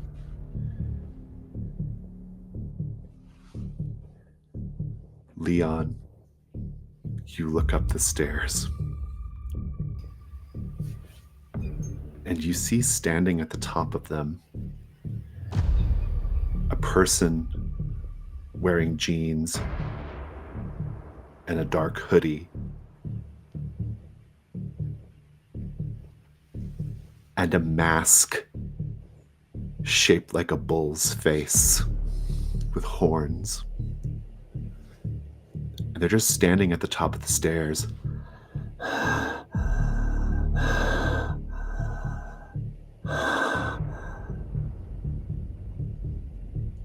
Welcome to the labyrinth. Do you think you'll be able to find your way to the center? Take a condition, the labyrinth. And that concludes our night phase. Now, before we head into the dawn, which wraps up our session, a new thing in this edition of the game is we're going to be gathering clues for TV Odyssey as well to answer the question of what happened to TV Odyssey. That's what you're here for, right? And the best way to figure that out is through the tapes. And we just watched one, which means as a group, we get to define a clue for the TV Odyssey mystery embedded in the tape. I think it has to be the thing that Lucy said at the end, but I'm open to other ideas. I don't think we can fit that in the clue box. That's too long. Perhaps we can paraphrase it or summarize it nicely. But, my only other thought was the owl being real. Oh, that's interesting too. Yeah, could have been something. I mean, I don't want to be too Twin Peaksy about it, but they're very rarely what they seem. But I was going to go with the hand that was mangled. Like, if we can, it could be that, I don't know, maybe that person survived. Maybe we could find them. Maybe we could. That's a pretty grievous injury, and it feels like something that would be documented somewhere, and it's a paper trail. Be able to find that person. Yeah. You know, that's pretty good too. I'm between that and actually I like them all. All the suggestions so far. Wren, do you have any thoughts? Sorry, I'm still coping with the labyrinth. We move quickly here in public access world. No, I do like the thing that Lucy said. We break the things we love. I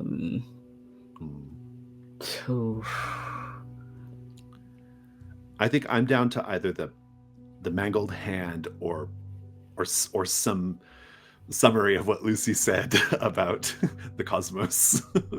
What was the phrase about sand in the glass? What was that bit?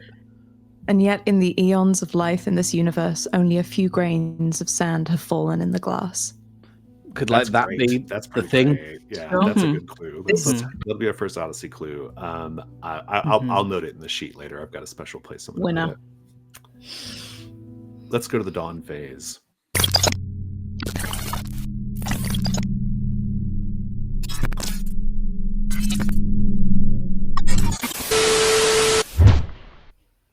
The dawn phase is just our quick wrap up. So your characters have dawn questions. We're going to go through. The first dawn question is the same for everyone. Did the latchkeys resolve the mystery? Not yet. And then you each have 2 other questions, and these are how you get your XP if you're able to answer yes to those. JJ, did you go out of your way to reconnect with Deep Lake? I would say so, because you left the group to go find the. Yeah, I got waylaid by a cop, but yeah. Did you cut loose for once? Right along. That's true. Yeah. Well, I think just the way you handle that whole scene was pretty. It felt like kind of ballsy for JJ, so I'm into it. Nina, did you deliver a chilling monologue about something that happened to you in the past, including? Yeah. I think the flashback was pretty horrid. I don't know if chilling, but not exactly comfortable. Cool, brilliant. I'll take it. Did you go out of your way to reconnect with Deep Lake?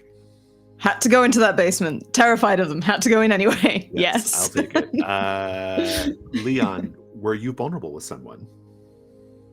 Not really. I mean, don't think. arguably the bull mask person, depending on how we're interpreting vulnerability, but Vulnerable against my will. Leon gave us an insight into their their preference of like partner. And, the beginning. Oh, told yeah. us, Absolutely. at the beginning, like shared more about themselves than, for example, JJ, who was just like cinema veritas or whatever the fuck that is, right? I agree completely. So I think you should take that one. Did you share a good memory from your childhood this session? No, I don't think so. I didn't share my childhood, no. No. Fantastic. If we had any moves that resolved in the dawn phase, we would do that. And if we had any active key prompts that need to be resolved, we would do that, but we don't at this time. And so before we head into our debrief, I do want to tell you that you all have unlocked layer 1 of the campaign. It is called the Old Religion. And I want to tell you that there is a TV somewhere. It's an old CRT TV, boxy and heavy, on one of those gray media carts like the teacher used to roll into the classroom on movie day. Except this is no classroom, and we're not here to watch Charlotte's Web for the 3rd time. This TV is in the desert. The blasted landscape where old gods made war on each other. The TV blinks to life. On the screen is a man so big he fills the entirety of the flickering frame. He's wearing a creamy yellow suit, a cowboy hat, and a bolo tie shaped like the sun. He's looming over a table that is comically small in front of his vastness. There are tarot cards spread across the table. He looks at the camera and speaks. It might surprise you to learn that I am an enthusiast of the tarot. The first card in the major arcana is the Fool. The Fool depicts a young man blind to the realities of the world, stepping off a precipice. The Fool is said to augur a new beginning in life, a new journey, and importantly, on the need to trust the hidden forces of the universe to guide you on your way. I do wonder what will happen to these new fools. These beautiful fools who have traveled all the way back to the enchanted land of their youth in search of the truth. What will happen now that they have stepped off the precipice? Will the universe set them down gently? Or will they simply plummet into oblivion? The TV turns off, leaving a hot white dot in the center of the screen. That concludes our first session of Public Access. Let's go to stars and wishes. Stars are things you enjoyed about the session, or the game, gameplay, roleplay, whatever. Wishes are things that you hope to see next time.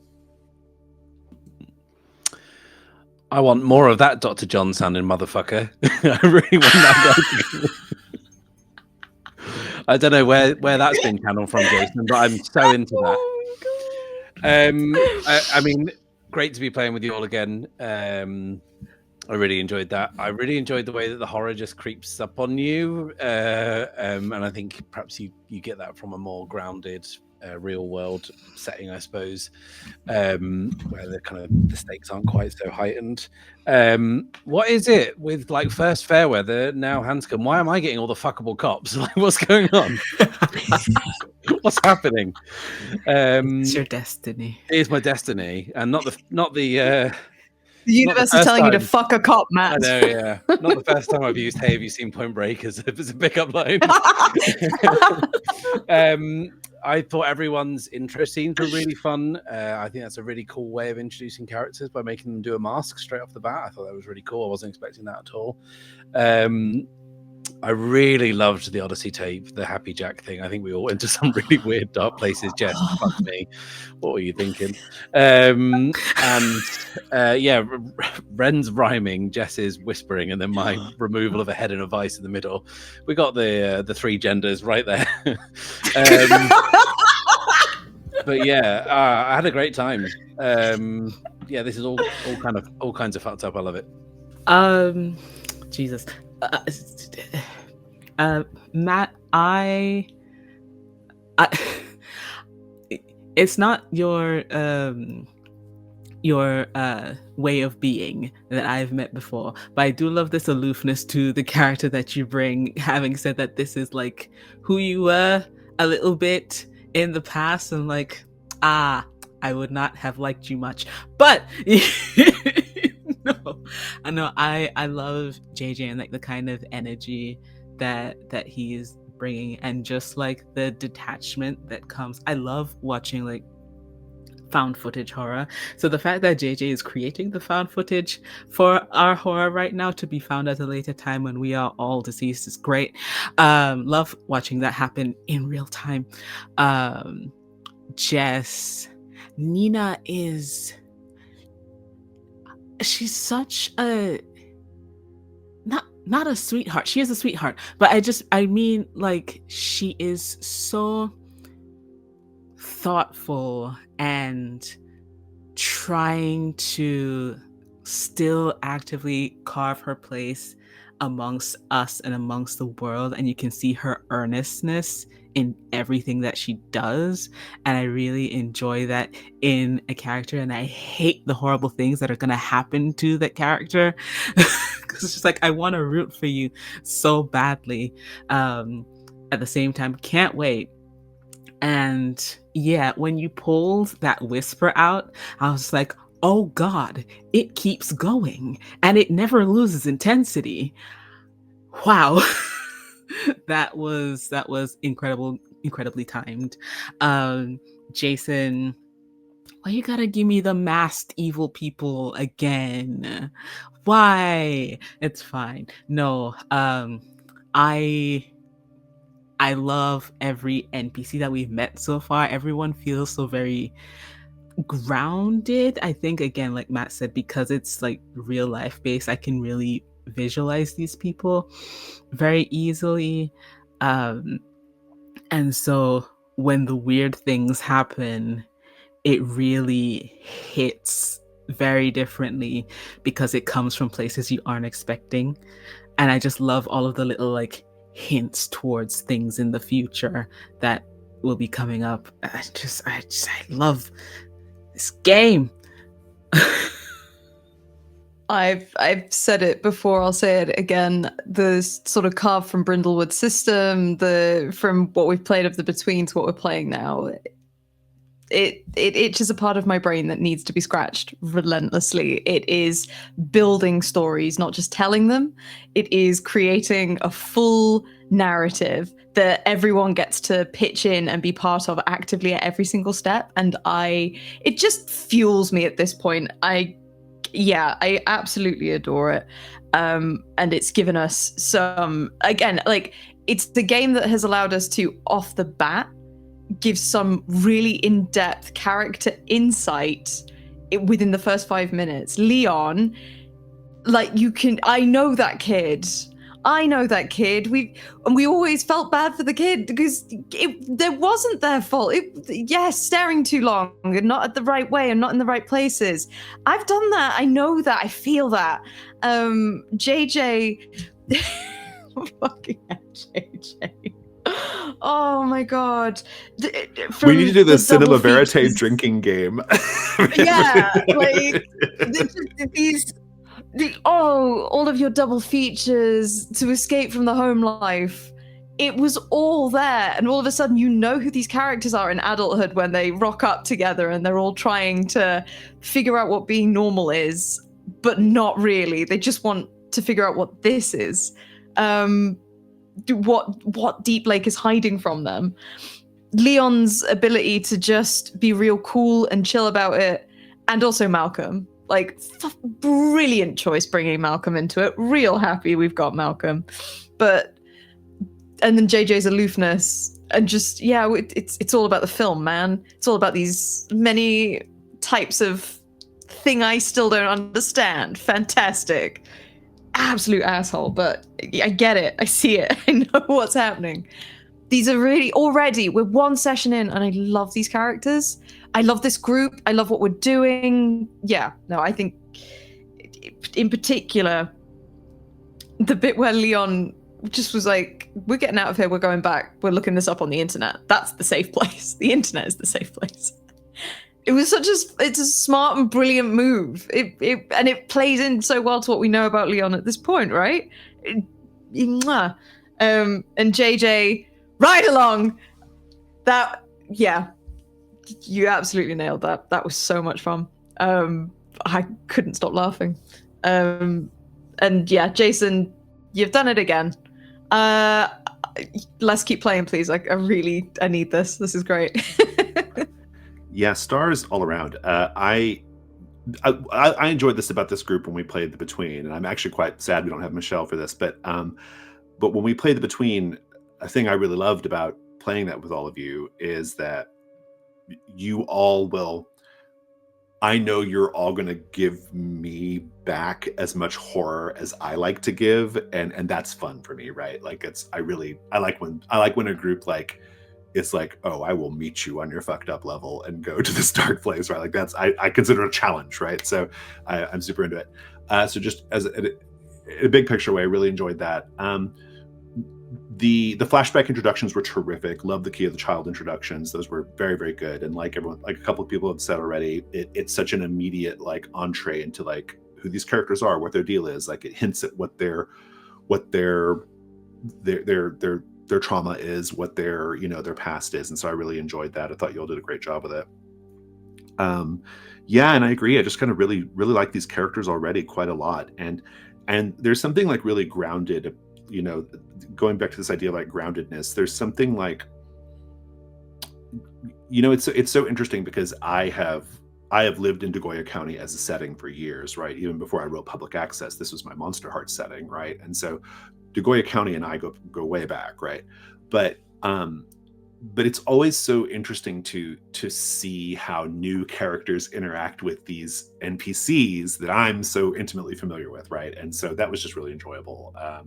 And I think that it introduces so many opportunities for me to even like take a look at this like well-worn setting for me personally and kind of look at it with fresh eyes and in different ways. And so I just really appreciate that. And I really enjoyed how you all like kind of interacted with the characters in that kind of very like real world kind of way. I think that's what makes this work. I think Public Access works when the characters are just being young people in 2004 and that's it. And they react in the way that like young people would. And so I really enjoyed that. Really specific stars. Lucy was chilling in the final prompt of the tape. But I also like the little rhyme from the first prompt and the sort of like body horror, splatterpunk horror of the third prompt. of the second and the third prompt. So yeah, that was all really great. I have done Happy Jack 06 100 times, right? Like it's always my first tape that I give out, and it doesn't have to be, but it's what I always do. And this was like probably the freakiest one. Like this is like, and I love it. Like, I mean, I've done some freaky ones, but like this was the one that like it went straight to like, holy shit! Like we're doing cosmic horror, we're doing like stranger danger, we're doing all kinds of bad shit right now, and that's great. So yeah, just really, really was into it. I also really enjoyed the sort of like pulling out the camera. That's like such a great like kind of medium to like interact with the world, and so I really enjoyed that a lot.